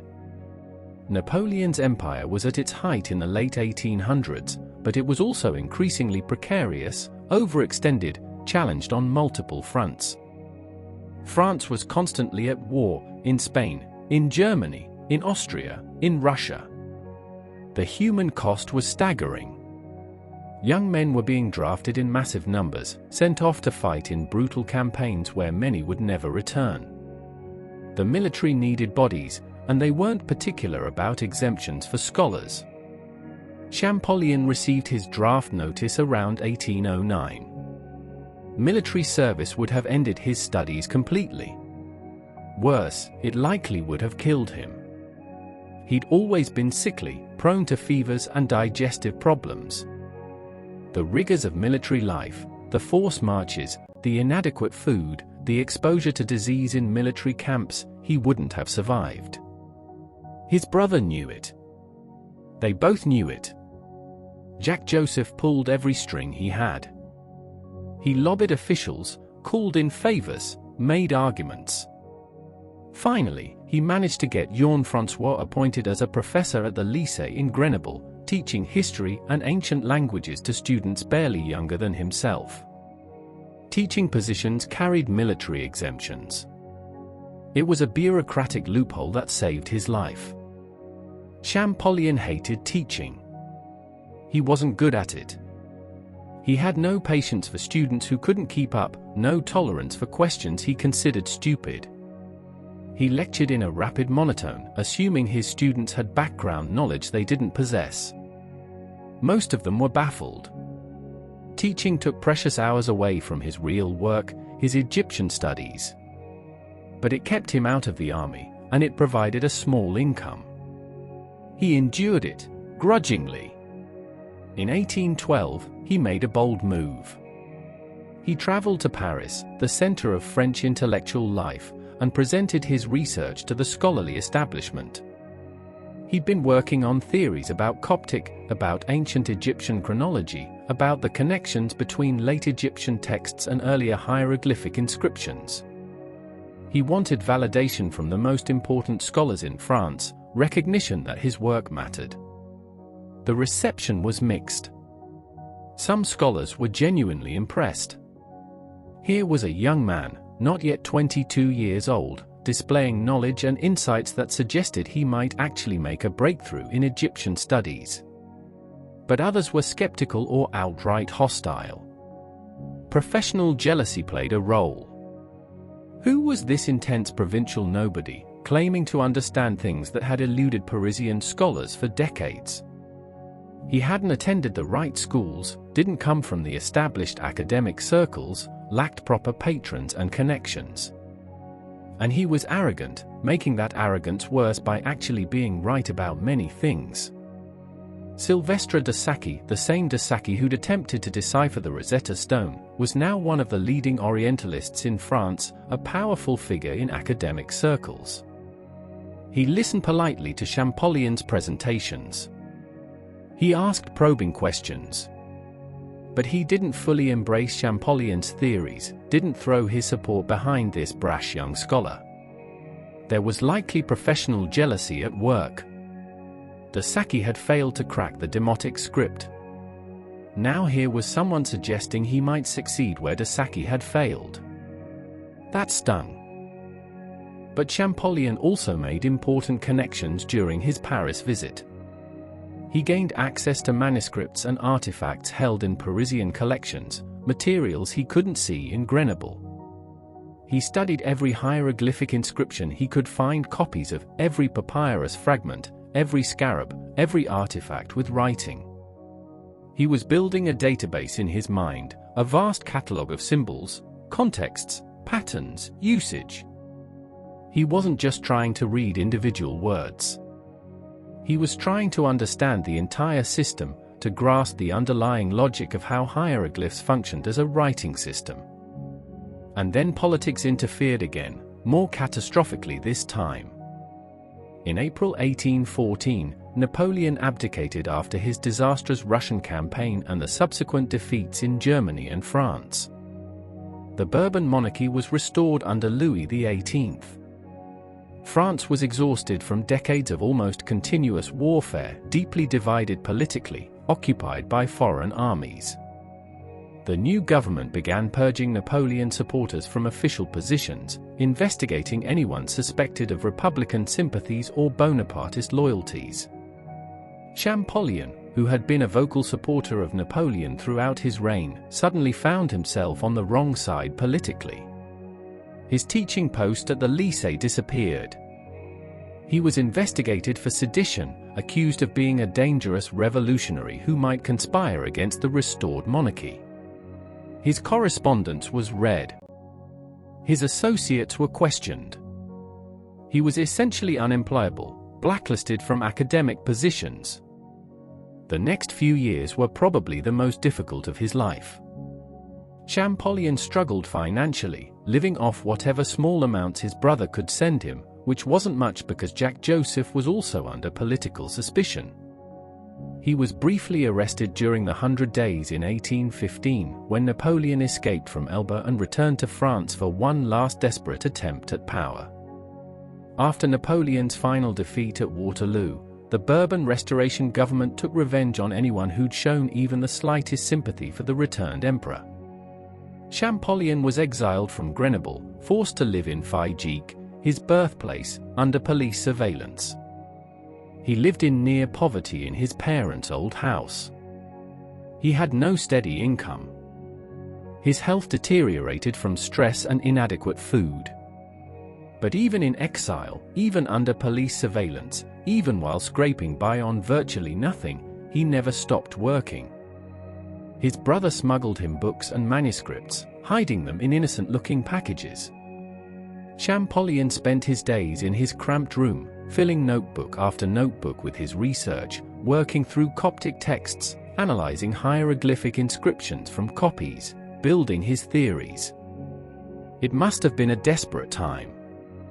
He was in his mid-20s, the age when ambitious young scholars should be building careers, making names for themselves, establishing reputations. Instead, he was essentially under house arrest in a provincial backwater, with no money, no prospects, no clear path forward. Many people would have given up, would have compromised politically to get their positions back, would have decided that Egyptian hieroglyphs weren't worth this kind of suffering. Champollion never wavered. Egypt was his life. Deciphering hieroglyphs was his destiny. He'd known it since he was 11 years old. Political persecution was just another obstacle to endure. In 1818, the political situation finally eased enough that he was allowed to return to Grenoble. The worst of the White Terror, the royalist repression, had passed.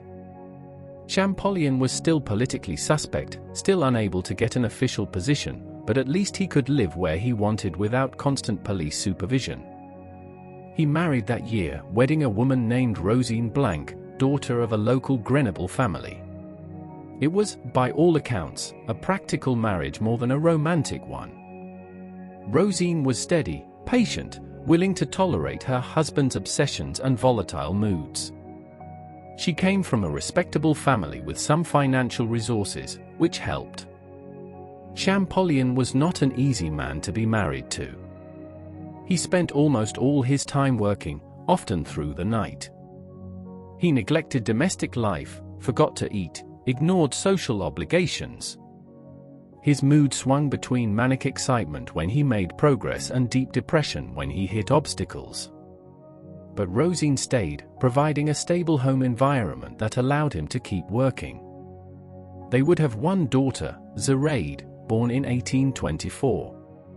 By all accounts, Champollion was not a particularly attentive father. He loved his daughter in an abstract way, but he didn't have time or emotional energy for parenting. His work consumed him. Rosine essentially raised Zoraide alone while her husband filled notebooks with hieroglyphic symbols and Coptic vocabulary. By 1820, with the political situation stabilized enough that he could focus on his research without constant fear of arrest, Champollion entered the final phase of his preparation for the breakthrough. He knew about Thomas Young's publications by this point. He'd read Young's articles about the Demotic script and the phonetic values of hieroglyphs in foreign names. And he had to admit, grudgingly, that Young had made real progress. The Englishman had correctly identified the phonetic nature of some hieroglyphs, at least in cartouches containing Greek names. But Champollion was convinced Young hadn't gone far enough, had missed the crucial insight. Young thought phonetic hieroglyphs were used only for foreign names, that proper Egyptian words would be written ideographically. Champollion believed that was wrong. His deep knowledge of Coptic told him that hieroglyphs had to be at least partly phonetic for Egyptian words too. The phonetic principle had to extend throughout the system. Otherwise, nothing made sense. He needed proof. He needed more examples, more cartouches with names he could analyze and compare.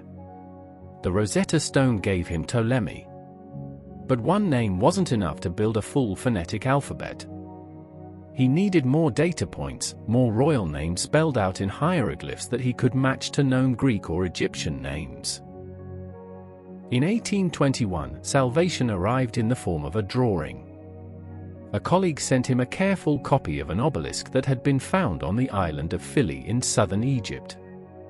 The obelisk was interesting for several reasons.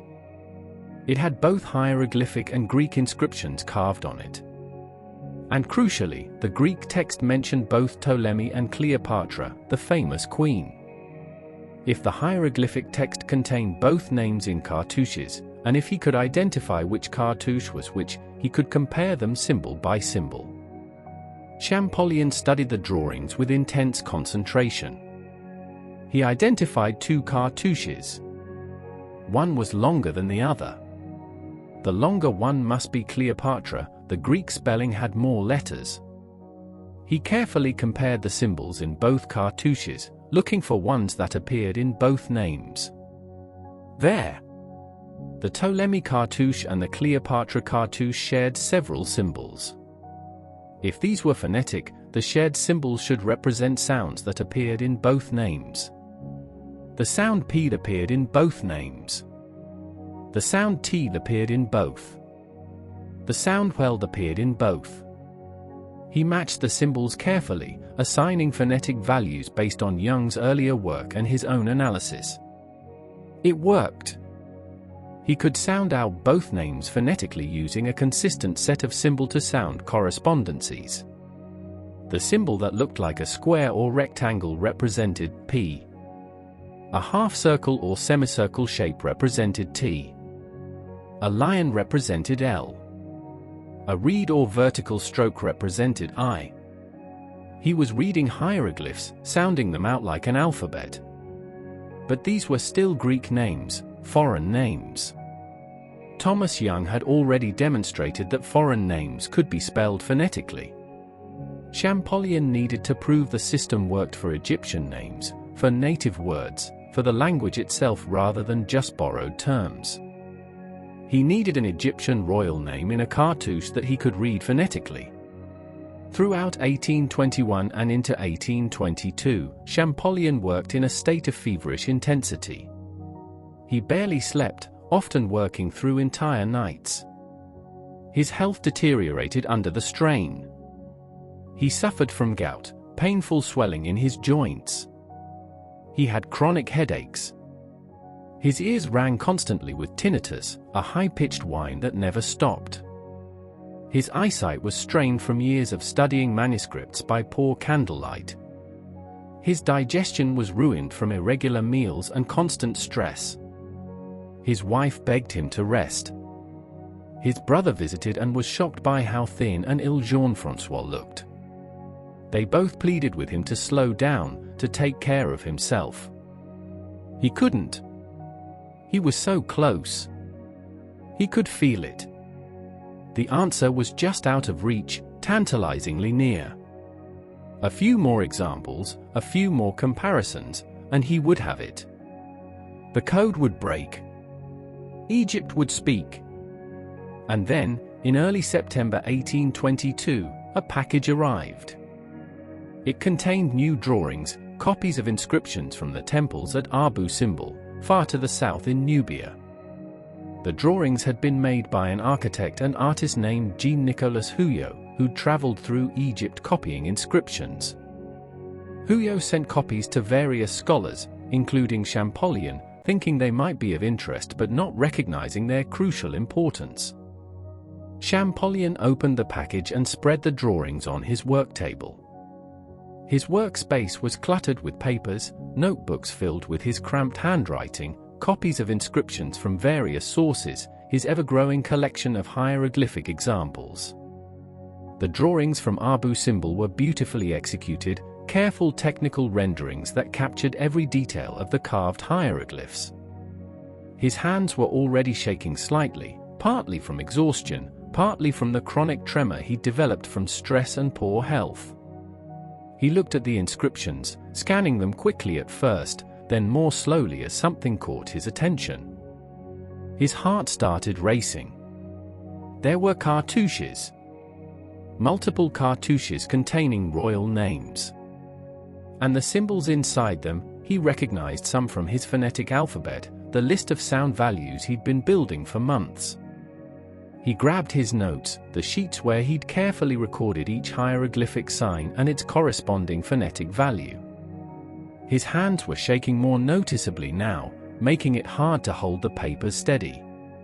He forced himself to slow down, to be methodical, to work through the cartouches one symbol at a time.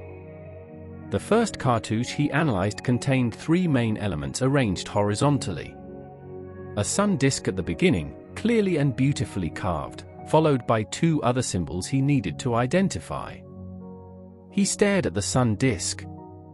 It was one of the most obvious hieroglyphs, instantly recognizable, frequently appearing in inscriptions. But what did it represent phonetically? He thought about Coptic, the language he'd internalized so completely. In Coptic, the word for sun was Ra or Re, depending on dialect. It was a fundamental word, ancient, one of those basic vocabulary items that persists across millennia of linguistic change. Could it be that simple? Could the sun disk, that obvious pictorial symbol, represent the phonetic sound Ra? It seemed almost too straightforward, too literal. But the phonetic principle had to start somewhere.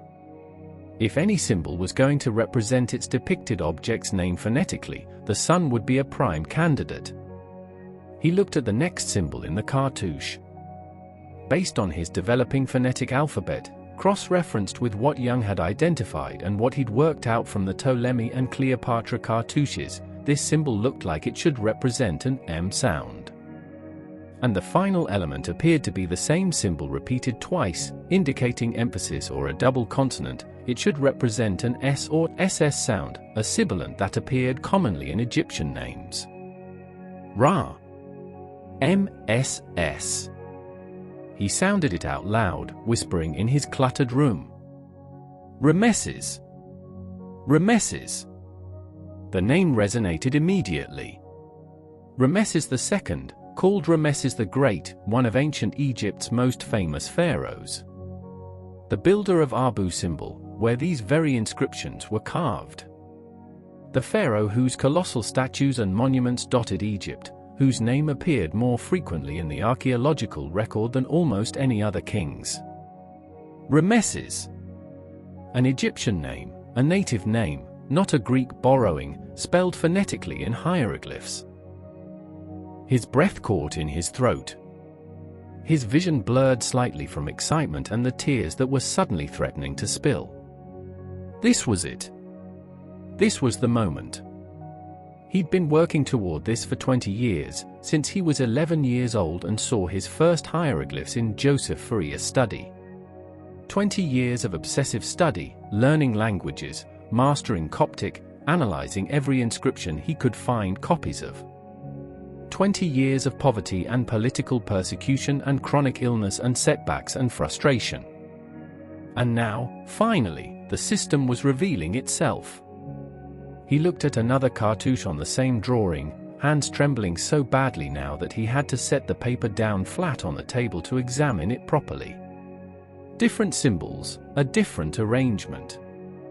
He worked through them one by one, applying his phonetic values, cross-checking his notes, making sure he wasn't making errors born from wishful thinking.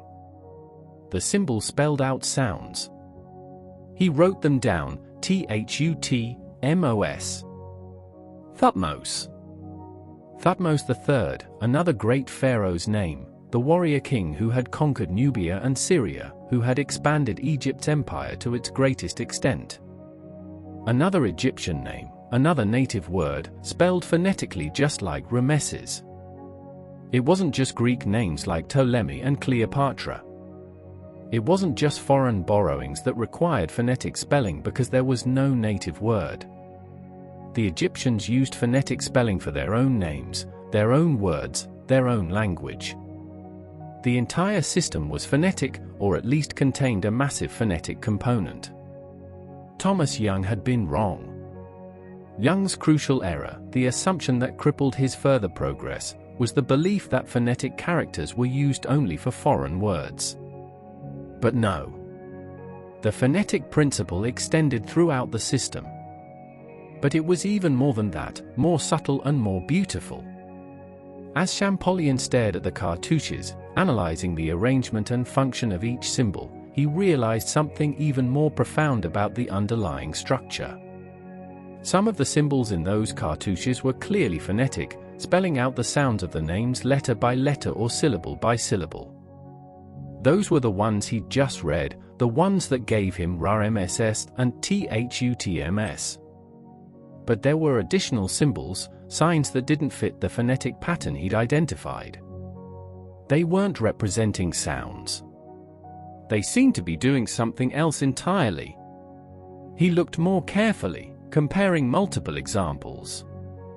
These non-phonetic symbols appeared consistently at the ends of words, or sometimes in the middle at logical breaks. They didn't add sounds to the pronunciation. So what were they doing? Slowly, drawing on his deep knowledge of how languages actually work, how writing systems evolve to meet communicative needs, he understood. They were determinatives. Silent symbols. Signs that clarified meaning without adding pronunciation. Think about English homophones, words like midnight and night, all right and right. They sound identical but mean completely different things. Context usually clarifies which you mean, but sometimes it helps to have an additional marker. Egyptian scribes had developed exactly that kind of marker. After spelling a word phonetically, they would add a determinative, the symbol that indicated what category of thing the word referred to. A word followed by a symbol depicting a man might indicate a male person or masculine activity. A word followed by a bird symbol might indicate something related to flying or birds, or perhaps just complete a semantic category. A word followed by 3 vertical lines might indicate plurality. The determinative didn't change how you pronounce the word. It clarified what kind of word it was. This was elegant, sophisticated, brilliant. It solved a fundamental problem of phonetic writing, that sounds alone don't always distinguish meaning clearly. By combining phonetic spelling with semantic determinatives, Egyptian scribes had created a writing system that was both precise and flexible, capable of expressing the full range of human thought with minimal ambiguity. And there was more. Some symbols weren't pure phonetic signs or pure determinatives. Some were logograms, symbols that represented entire words directly without spelling them out sound by sound. These were typically used for very common words where writing them phonetically every time would be tedious. The sun disk that he'd read as Ra in the cartouche, in other contexts, it might function as a logogram meaning sun or day directly, without being read as the sound Ra. Context determined function. A scribe reading hieroglyphs would understand from context whether a symbol was being used phonetically, logographically, or as a determinative. The whole system was mixed, flexible, sophisticated. Phonetic elements to spell words sound by sound. Logograms to represent common words efficiently. Determinatives to clarify meaning and remove ambiguity.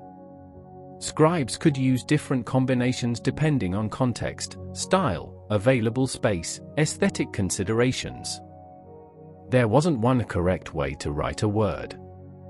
There were multiple acceptable variations, all comprehensible to trained readers who understood the underlying principles.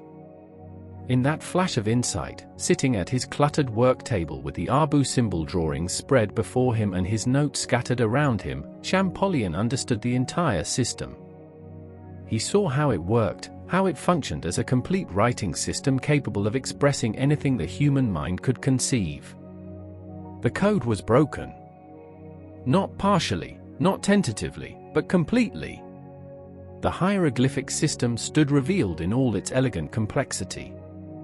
On the 14th of September, 1822, Champollion couldn't contain himself. His brother Jacques-Joseph was in Paris, working in his study. Jean-François grabbed the drawings and his notes, ran through the streets to his brother's house, burst through the door without knocking, and rushed into the study. Jacques-Joseph looked up, startled. Jean-François stood there, papers clutched in trembling hands, his face wild with excitement and exhaustion, eyes burning with triumph and disbelief and joy. "J'etiens mon affaire," he shouted. "I've got it! I've done it!" And then, before his brother could respond, before he could explain or show the breakthrough, Jean-François collapsed.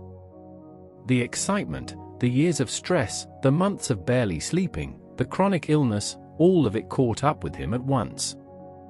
His vision went dark. His legs gave out.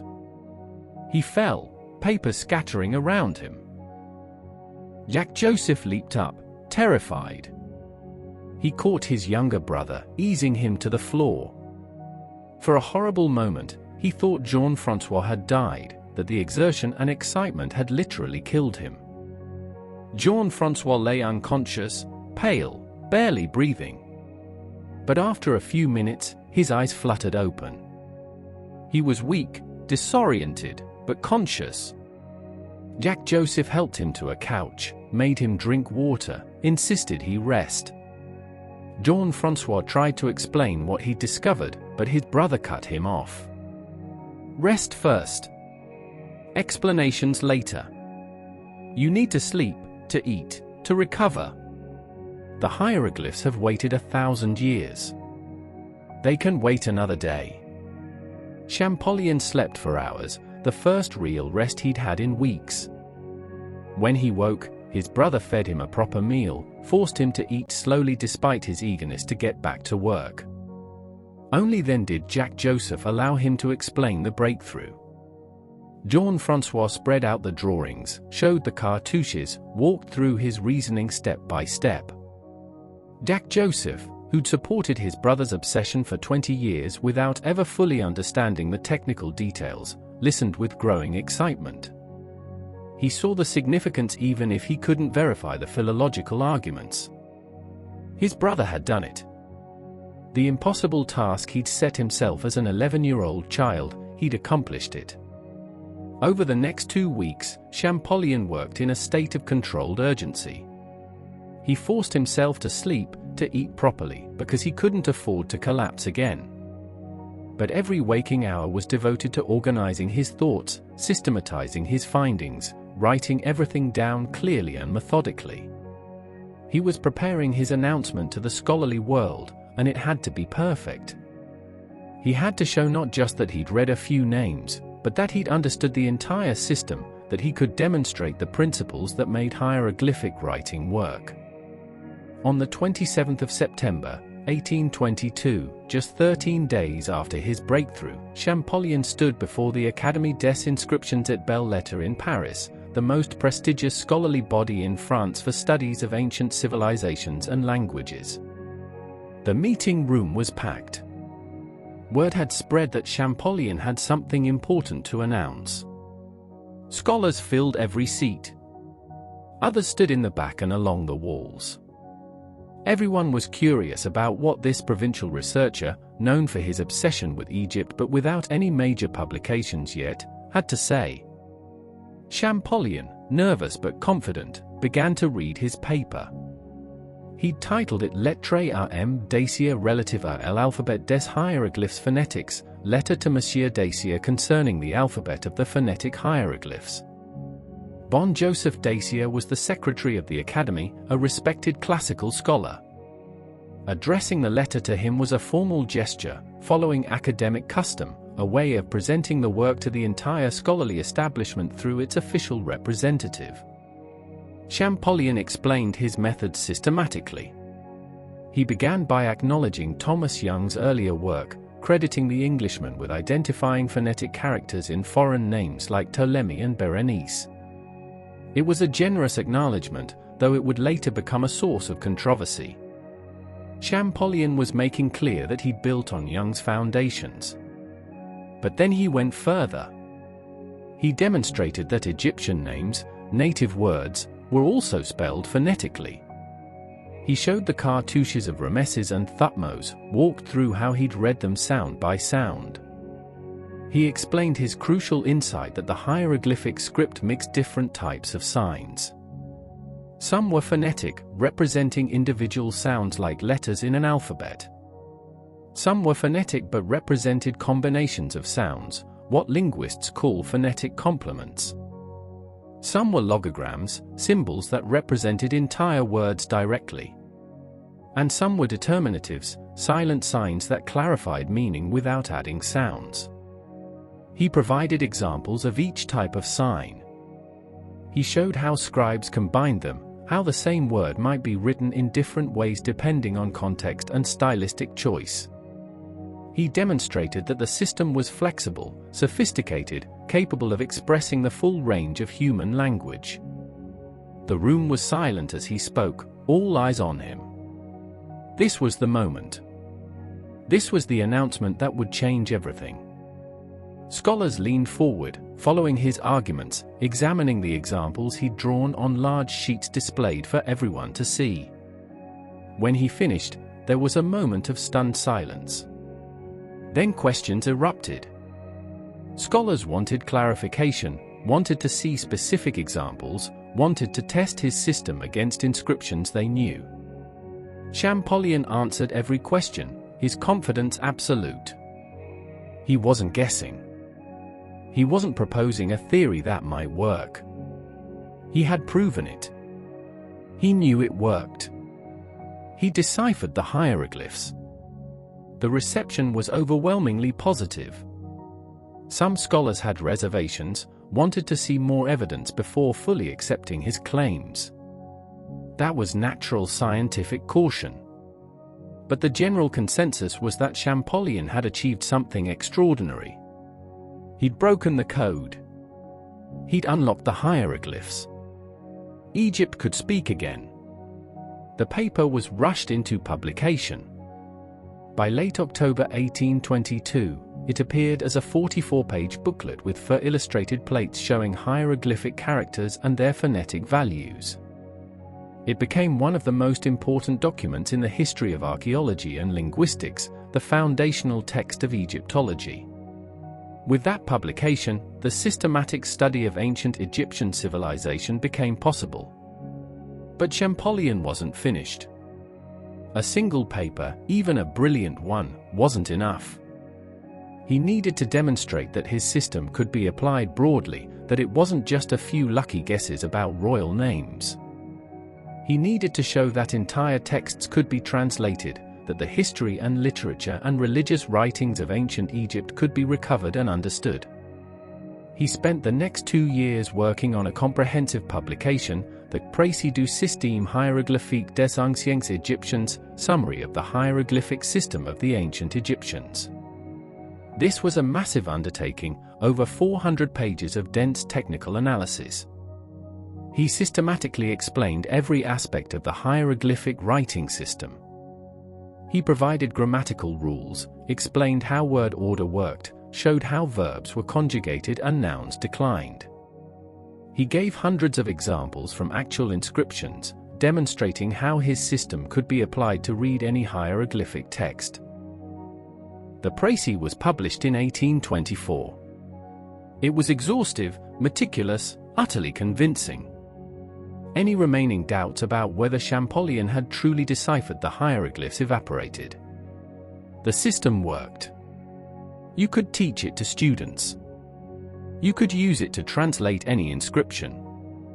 Egypt's voice, silent for so long, was audible again.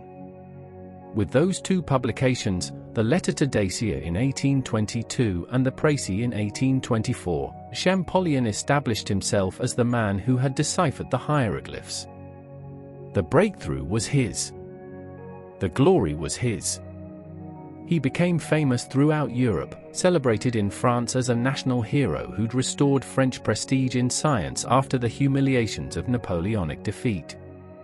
But even as Champollion's triumph was recognized in France, complications arose abroad, particularly in England. Thomas Young, reading Champollion's publications, felt a complex tangle of emotions. On one hand, he was genuinely impressed. Champollion had gone far beyond what Young had achieved. The Frenchman's deep knowledge of Coptic had given him insights Young lacked. His systematic approach to explaining the entire hieroglyphic system was masterful. Champollion had truly cracked the code in a way Young never had. On the other hand, Young felt that his own contributions were being downplayed or ignored. He'd identified the phonetic nature of hieroglyphs first, at least in published form. He'd correctly read several phonetic signs in royal cartouches. He'd completely translated the Demotic script on the Rosetta Stone. Champollion had built on that foundation, and while the Letter to Dacia acknowledged Young's work, Young felt the acknowledgement was perfunctory, minimizing his contributions. Young wrote to Champollion in 1823, a letter that was simultaneously congratulatory and pointed. He praised Champollion's achievements while also making clear that he, Young, had pioneered the method Champollion used. He suggested that perhaps the French scholar had been too quick to claim sole credit for the decipherment. Champollion responded politely but firmly. He acknowledged Young's earlier work but made clear that Young's key assumption, that phonetic hieroglyphs were only used for foreign names, was fundamentally wrong. That error had prevented Young from achieving a complete decipherment. Champollion's breakthrough was in recognizing that the entire system was mixed, that phonetic and ideographic elements coexisted throughout Egyptian writing. That insight was his alone, not something he borrowed from Young. The exchange was cordial at first, both men maintaining scholarly politeness. But beneath the surface, tension simmered. Young felt he wasn't getting proper credit. Champollion felt that Young was trying to claim a share of glory he hadn't fully earned. Neither man was entirely wrong, which made the conflict more painful and intractable. Over the next few years, the rivalry hardened and became public. Young published articles in British journals suggesting that Champollion had borrowed more from his work than he admitted, that the French scholar's breakthrough was less original than claimed. He pointed out instances where Champollion's phonetic values for hieroglyphs matched the values Young had identified years earlier. He suggested, not quite directly accusing but implying, that perhaps Champollion had seen Young's unpublished notes somehow, that the coincidence of their findings was suspicious. Champollion responded sharply, more sharply than was wise. He wrote articles pointing out Young's errors in detail, emphasizing how the Englishman's flawed assumptions had prevented him from achieving a complete decipherment. He could be cutting, even cruel, in his criticism. His tone suggested that Young's work was a dead end, interesting but ultimately insufficient, that only Champollion's approach had truly succeeded. Supporters of each man took sides. English scholars, stung by French scientific success after decades of British military dominance, rallied to defend Young. They insisted he'd made the crucial breakthroughs, that Champollion had merely filled in details. French scholars celebrated Champollion as a national hero, emphasizing that a Frenchman had succeeded where the English had failed, a small revenge for Waterloo and the humiliations of military defeat. The rivalry was unfortunate and, in retrospect, unnecessary. Both men had contributed. Young's work on Demotic script was genuinely foundational. His identification of phonetic elements in hieroglyphic cartouches was a crucial step forward. But Champollion's breakthrough was deeper and more complete. He'd understood the full nature of the hieroglyphic system in a way Young never did. His knowledge of Coptic gave him insights into the Egyptian language that Young, for all his linguistic brilliance, lacked. History would eventually recognize both men, though with Champollion as the primary figure. Modern Egyptologists credit Young with important preliminary work and Champollion with the actual decipherment. That seems fair. But at the time, with egos and national pride involved, fairness was hard to achieve. The rivalry cast a shadow over what should have been a celebration of human intellectual achievement. Meanwhile, Champollion faced practical problems that had nothing to do with academic disputes. He'd achieved scientific glory, his name was famous throughout Europe, scholars praised his work. But he still struggled financially. He had no steady position, no reliable income. He lived off small stipends and occasional grants, always on the edge of poverty, dependent on his brother's continued support. He'd proven he could read hieroglyphs, but what did that actually get him in material terms? Not much. More than money, though, he wanted something else. He wanted, desperately, to visit Egypt itself. To see the monuments and temples in person. To read the inscriptions on the walls with his own eyes, not from copies and drawings. To walk where the ancient Egyptians had walked, to stand before the pyramids and the great temple complexes, to experience the reality behind his scholarship. He devoted his entire life to understanding ancient Egypt, but he'd never been there. It was an absence that haunted him. He lobbied for support to lead an expedition. He wrote letters to government officials, to potential patrons, to anyone who might provide funding.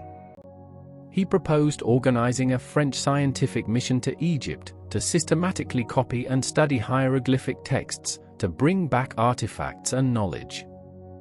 France should lead in Egyptian studies, he argued. A Frenchman had deciphered the hieroglyphs. France should reap the benefits of that achievement. It took years of effort, years of frustration and delay. But eventually, he found backing. King Charles X of France, looking to enhance French cultural prestige, agreed to support an expedition. Leopold II, Grand Duke of Tuscany, also provided funding, making it a joint Franco-Tuscan venture. Champollion was appointed scientific leader, with authority to choose the other participants and direct the research. In 1828, 6 years after his breakthrough, 6 years spent proving his decipherment worked and fighting for resources and recognition, Jean-François Champollion finally set foot in Egypt. He was 37 years old. He'd spent his entire adult life preparing for this moment, and now it was finally happening. The expedition party included Champollion, his student and protégé Ippolito Rosellini, an Italian scholar, several artists skilled in technical drawing to copy inscriptions, and support staff. They arrived in Alexandria in August 1828, landing at the same port where Napoleon's scholars had come ashore 30 years earlier. Egypt was now nominally independent under Muhammad Ali Pasha, though still influenced by European powers. The political situation was more stable than during the French occupation. From Alexandria, they traveled to Cairo, the sprawling medieval city that had grown over the centuries since the Arab conquest. Cairo in 1828 was a fascinating mix of ancient and modern, traditional Islamic culture alongside increasing European influence. Muhammad Ali Pasha was modernizing Egypt, bringing in European advisors, reorganizing the military along European lines, sponsoring infrastructure projects. The city was full of contradictions: medieval mosques next to new factories, traditional bazaars alongside European-style administrative buildings. Champollion barely noticed the modern city. His attention was fixed on the ancient monuments visible from Cairo, the pyramids of Giza on the plateau across the Nile, those massive geometrical forms that had dominated the landscape for over 4,000 years. He visited them as soon as he could, walked around the base of the Great Pyramid, stood in the desert staring up at the apex, trying to grasp the sheer scale and audacity of what the Old Kingdom Egyptians had built. But the pyramids, magnificent as they were, had relatively few inscriptions. They were monuments to raw engineering power more than repositories of text. For hieroglyphs, for the written word that he'd come to read, he needed to go south, up the Nile to where the great temple complexes stood. The expedition chartered boats, traditional Egyptian sailing vessels called dahabiyas, flat-bottomed boats with triangular lateen sails perfect for navigating the Nile. They hired crews to sail the boats, guides who knew the river and could navigate the channels and sandbars, translators who spoke Arabic and could negotiate with local officials and villagers. The journey up the Nile was slow, leisurely, allowing them to stop at every significant site. They traveled past fields where farmers worked using methods unchanged for millennia: wooden plows pulled by oxen, irrigation systems diverting Nile water into channels, mud brick villages that looked like they could have existed in pharaonic times. The contrast between the eternal rhythms of agricultural life and the ancient monuments was striking. Egypt's present seemed hardly different from its distant past in the countryside, as if time moved differently here than in Europe. They stopped at Beni Hassan, where rock-cut tombs of Middle Kingdom nobles were carved into cliff faces. Champollion climbed up to the tombs, walked through the columned halls, read the autobiographical inscriptions on the walls. These were minor officials, provincial governors, not famous pharaohs, but their words still spoke clearly across 3,500 years. They described their virtues, their accomplishments, their hopes for the afterlife. Ordinary human concerns, made extraordinary by their antiquity. Further south, they reached Amarna, the short-lived capital built by the heretic pharaoh Akhenaten. The city had been abandoned after Akhenaten's death, deliberately erased by his successors who wanted to forget his religious revolution. But traces remained, carved in stone, telling the story of a pharaoh who tried to change Egypt's religion and failed. Champollion read the inscriptions, piecing together the story of monotheism's first appearance and defeat in recorded history. And then they reached Thebes, ancient Waset, the great capital of the New Kingdom. Modern Luxor on the east bank, where temples to Amun-Ra dominated the landscape. Champollion walked into Karnak Temple and stopped, overwhelmed. Nothing he'd seen in drawings or read in descriptions had prepared him for the sheer scale. The hypostyle hall stretched before him, a stone forest of massive columns rising like petrified trees. Each column was wide enough that 5 men linking arms couldn't circle it. They rose 70 feet into the air, their capitals carved in the shape of papyrus flowers. And every surface was covered with hieroglyphs and relief carvings. Champollion and his team spent weeks at Karnak, copying inscriptions. The artists set up their equipment and drew, hour after hour, capturing every detail of the carvings. Champollion walked through the temple complex, notebook in hand, reading the walls. He read Ramesses II's boasts about his military victories, propagandistic accounts of battles that might or might not have happened as described. He read the names of conquered peoples, tribute lists, religious formulas, hymns to gods. He corrected errors in earlier copies made by scholars who couldn't read what they were drawing, who'd gotten symbols wrong or omitted crucial details. At Luxor Temple, further south along the river bank, he read the extensive hieroglyphic program celebrating Ramesses II's supposed victory at the Battle of Kadesh against the Hittites. The inscriptions presented it as a great triumph, though historical records suggest it was actually a draw at best. But that discrepancy was interesting in itself. It showed that Egyptian texts, like historical texts everywhere, reflected the biases and propaganda needs of their creators. The hieroglyphs could be read not just for factual information but for understanding how ancient Egyptians wanted to present themselves, what stories they told about their world. They crossed the Nile to the western bank, the realm of the dead in Egyptian cosmology, where the sun set, where the massive necropolis stretched for miles along the desert edge.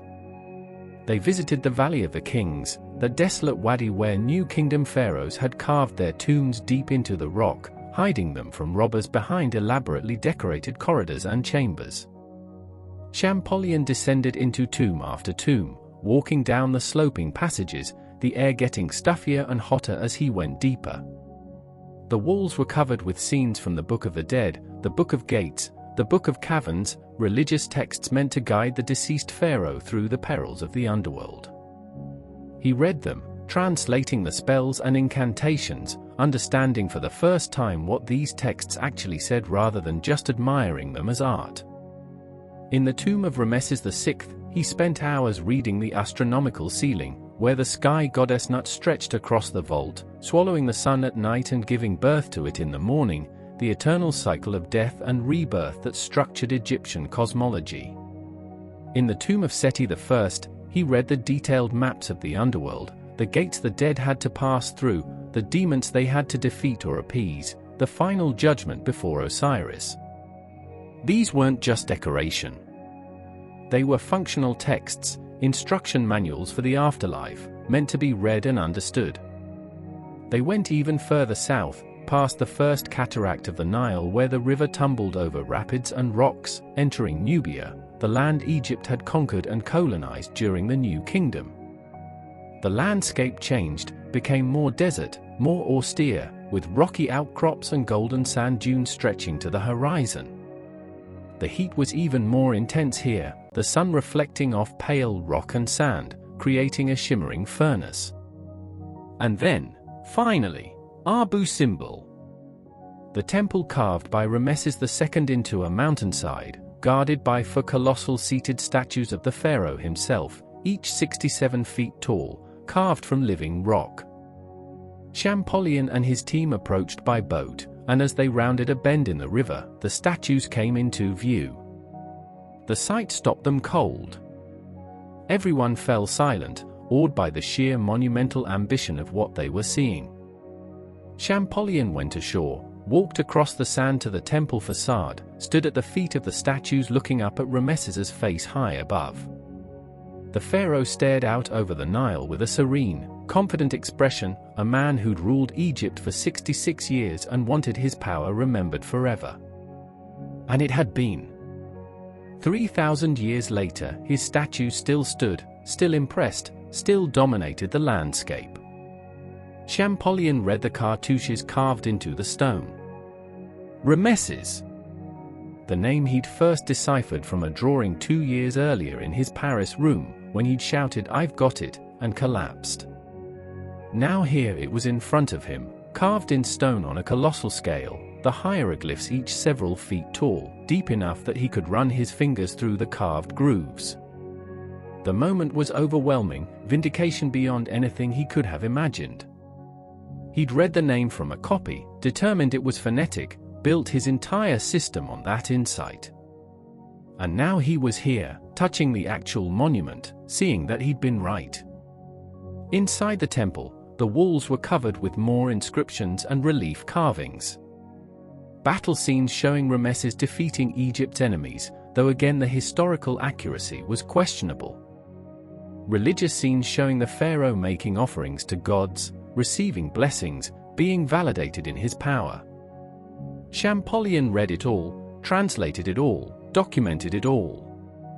His artist companions drew tirelessly, creating detailed technical illustrations that captured every hieroglyph, every figure, every architectural detail. They copied inscriptions frantically. The artists drew everything they could, creating detailed technical illustrations of temple layouts, architectural elements, relief carvings, hieroglyphic texts. Champollion took voluminous notes, filling journal after journal with observations, translations, insights, questions for further study. It was exhausting work in brutal heat, the Egyptian summer showing no mercy to European scholars unused to the climate.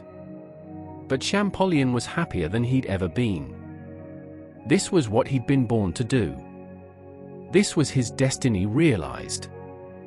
But the trip took a terrible toll on his health, a toll that would ultimately prove fatal and cut short one of history's great scholarly careers. Egypt in summer is unforgiving, especially to Europeans unused to the climate. The heat is intense, relentless, oppressive, a physical presence that saps energy and makes every movement exhausting.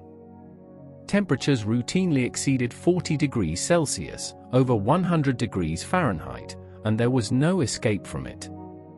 The stone temples, which might seem like they'd provide cool shelter, instead trapped and radiated heat. The desert wind offered no relief, just blowing hot air that felt like opening an oven door.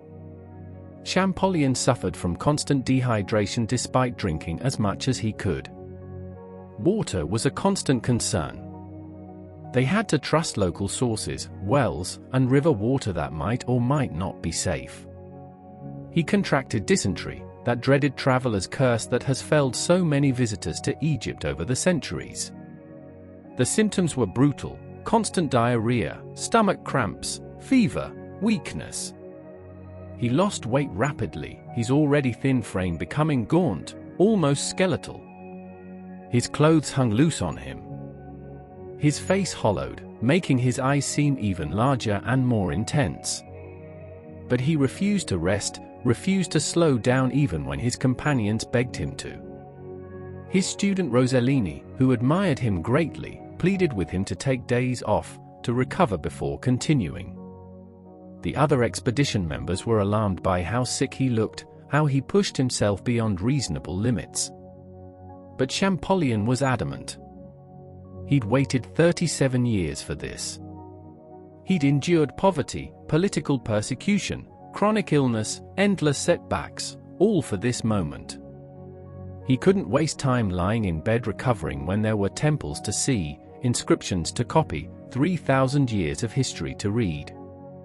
Rest could come later, he insisted, after they'd completed the expedition.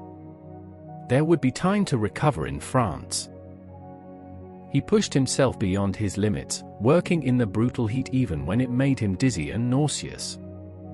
He climbed into tombs even when the stale air and close quarters made him feel like he was suffocating, his breathing labored and his heart racing.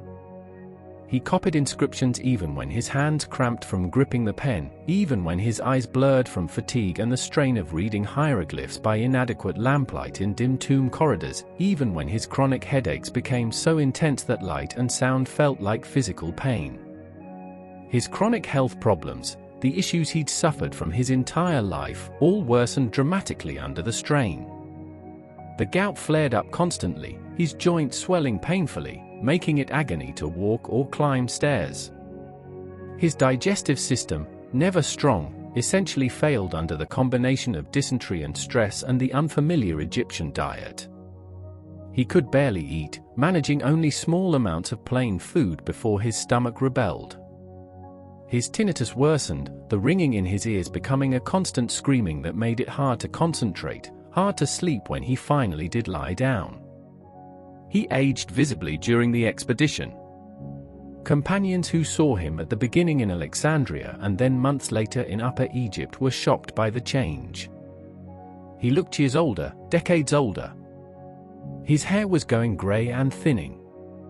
His face was deeply lined, the skin stretched tight over the bones. His eyes were sunken, surrounded by dark circles.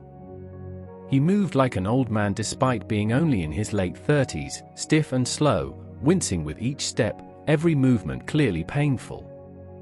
He looked like he was dying, which he was, though he refused to acknowledge it. The expedition returned to France in March 1830, after over a year and a half away from home. The journey back was long, retracing their path down the Nile to Alexandria, then sailing across the Mediterranean, dealing with quarantine requirements because of plague concerns, finally making their way to Paris.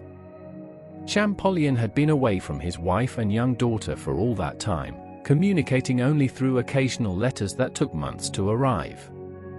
Now he was coming home, but he was coming home transformed and broken.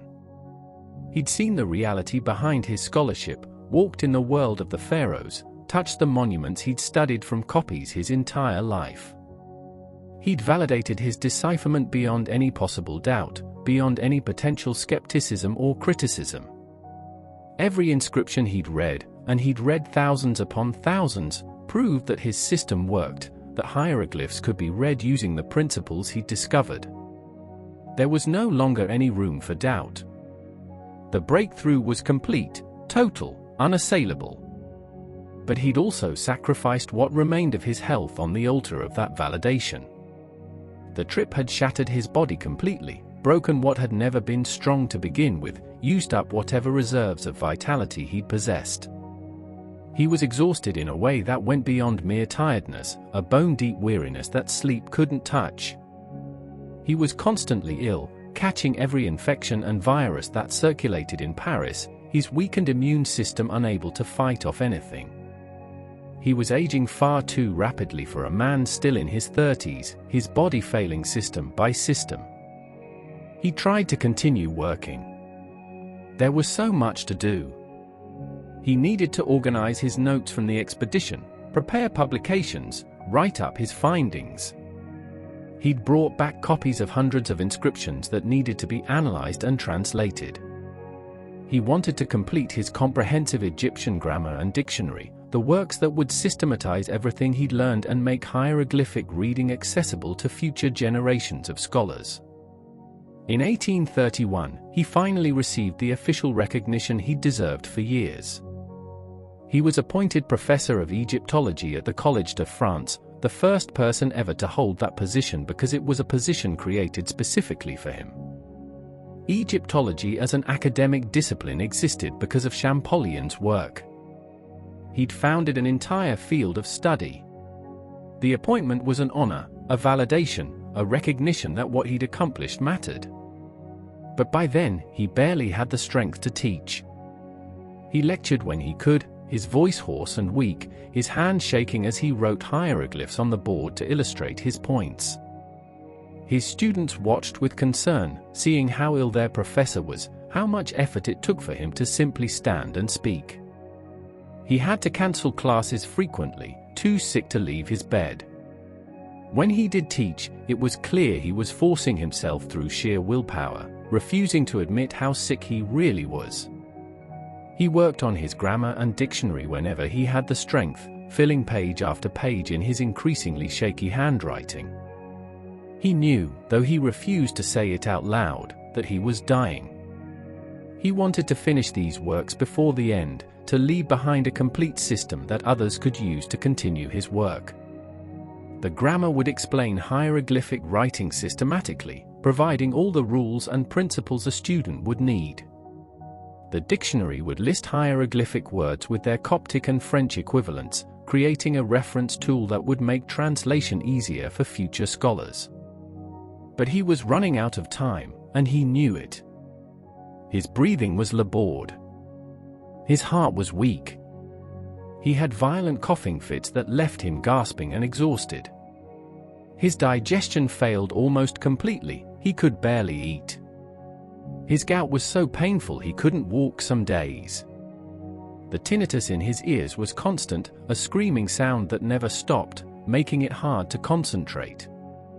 He was dying by inches, his body failing system by system.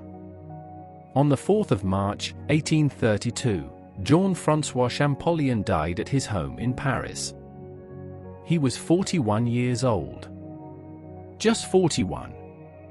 He deciphered the hieroglyphs at 31 and died a decade later, his health destroyed by years of obsessive work, political stress, and the brutal toll of his Egyptian expedition.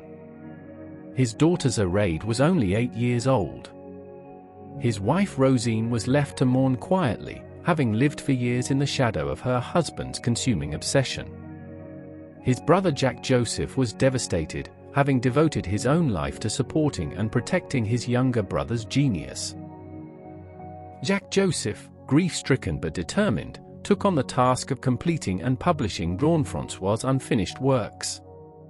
It became his mission, his way of honoring his brother's memory and ensuring that the work was preserved. The Egyptian grammar, Grammaire Égyptienne, was published in 1836, 4 years after Champollion's death. The Great Egyptian Dictionary, Dictionnaire Égyptien en écriture hieroglyphique, was published in 4 massive volumes from 1841 to 1844, over a decade after Champollion died. Both were monumental achievements, the fruits of a lifetime of study, systematizing everything Champollion had learned about ancient Egyptian language and writing. These works established the foundation of Egyptology as a scientific discipline. With the grammar and dictionary, any serious student could learn to read hieroglyphs. The knowledge was no longer locked in one man's mind. It was public, teachable, transferable. Future generations of scholars would build on Champollion's work, refining his system, correcting occasional errors, expanding understanding.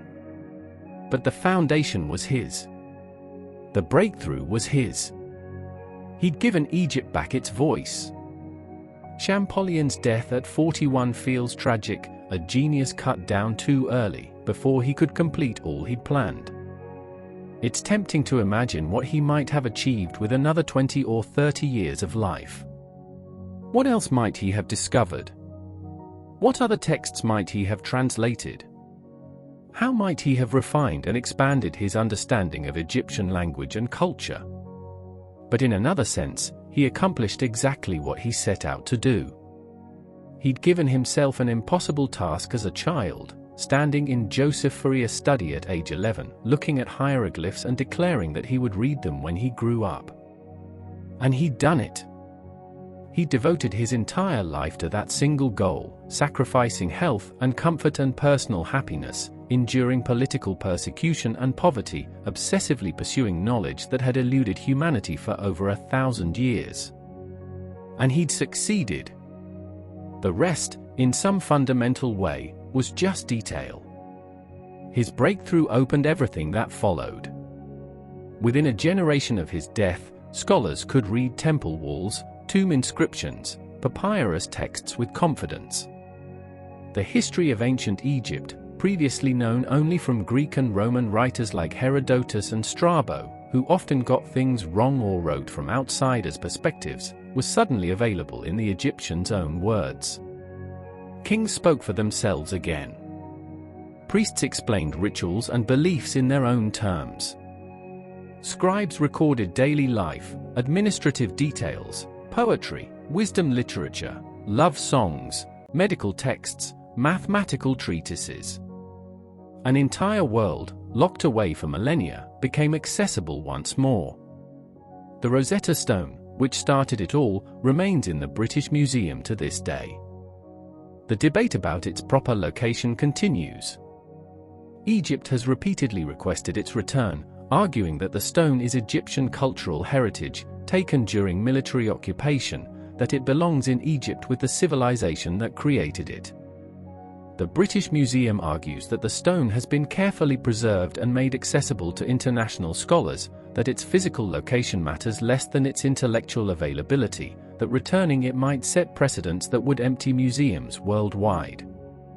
There are valid arguments on both sides, tangled questions about colonialism, cultural property, historical injustice, practical preservation, and access to heritage. The debate is unresolved and will likely continue for generations. But regardless of where the physical stone resides, what Champollion unlocked with it belongs to everyone.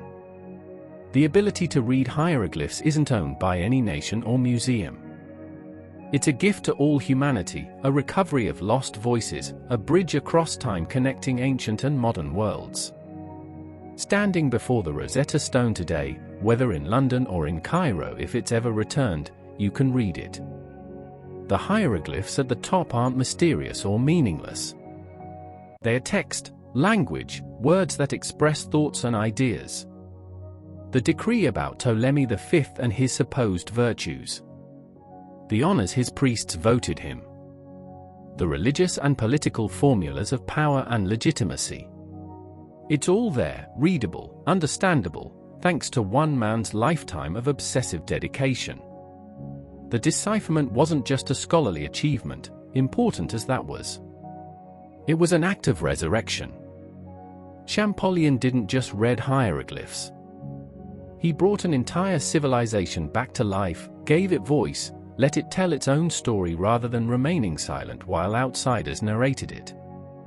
That's the real miracle. That's what makes his story worth remembering, worth telling, worth letting your mind dwell on as you drift towards sleep. An 11-year-old boy looked at hieroglyphs and decided he would read them. A 31-year-old man succeeded where all before him had failed, collapsing from excitement at his own breakthrough. A 41-year-old scholar died, his body worn out by the passion that drove him, but his work complete, his goal achieved. The arc of that life, from childhood promise through obsessive dedication to triumphant achievement and early death, tells us something profound about what humans can accomplish when they refuse to accept that knowledge must remain lost forever. The stone sits in its case in London, surrounded by tourists and students and scholars. And because of Champollion, because of that September day in 1822 when he shouted, "I've got it," and fainted, those millions of visitors can understand what they're looking at. Not just a mysterious artifact from an incomprehensible past, but a message. Words. Meaning. History speaking directly across 3,000 years, in its own voice, telling its own story. Egypt speaks again, and the world listens. That's Champollion's legacy. That's what he gave us. The recovery of lost voices. The proof that silence can be broken, that mysteries can be solved, that the past isn't irretrievably gone but can be understood, can be heard, can teach us about ourselves and our shared human story. If you've enjoyed this journey through history, if you found yourself drifting through these stories of discovery and determination, please consider subscribing to our channel and hitting the like button. It helps us continue creating these long-form historical explorations for you to enjoy as you relax and let your mind wander through the past. Thank you for listening, and may your dreams be filled with ancient wonders.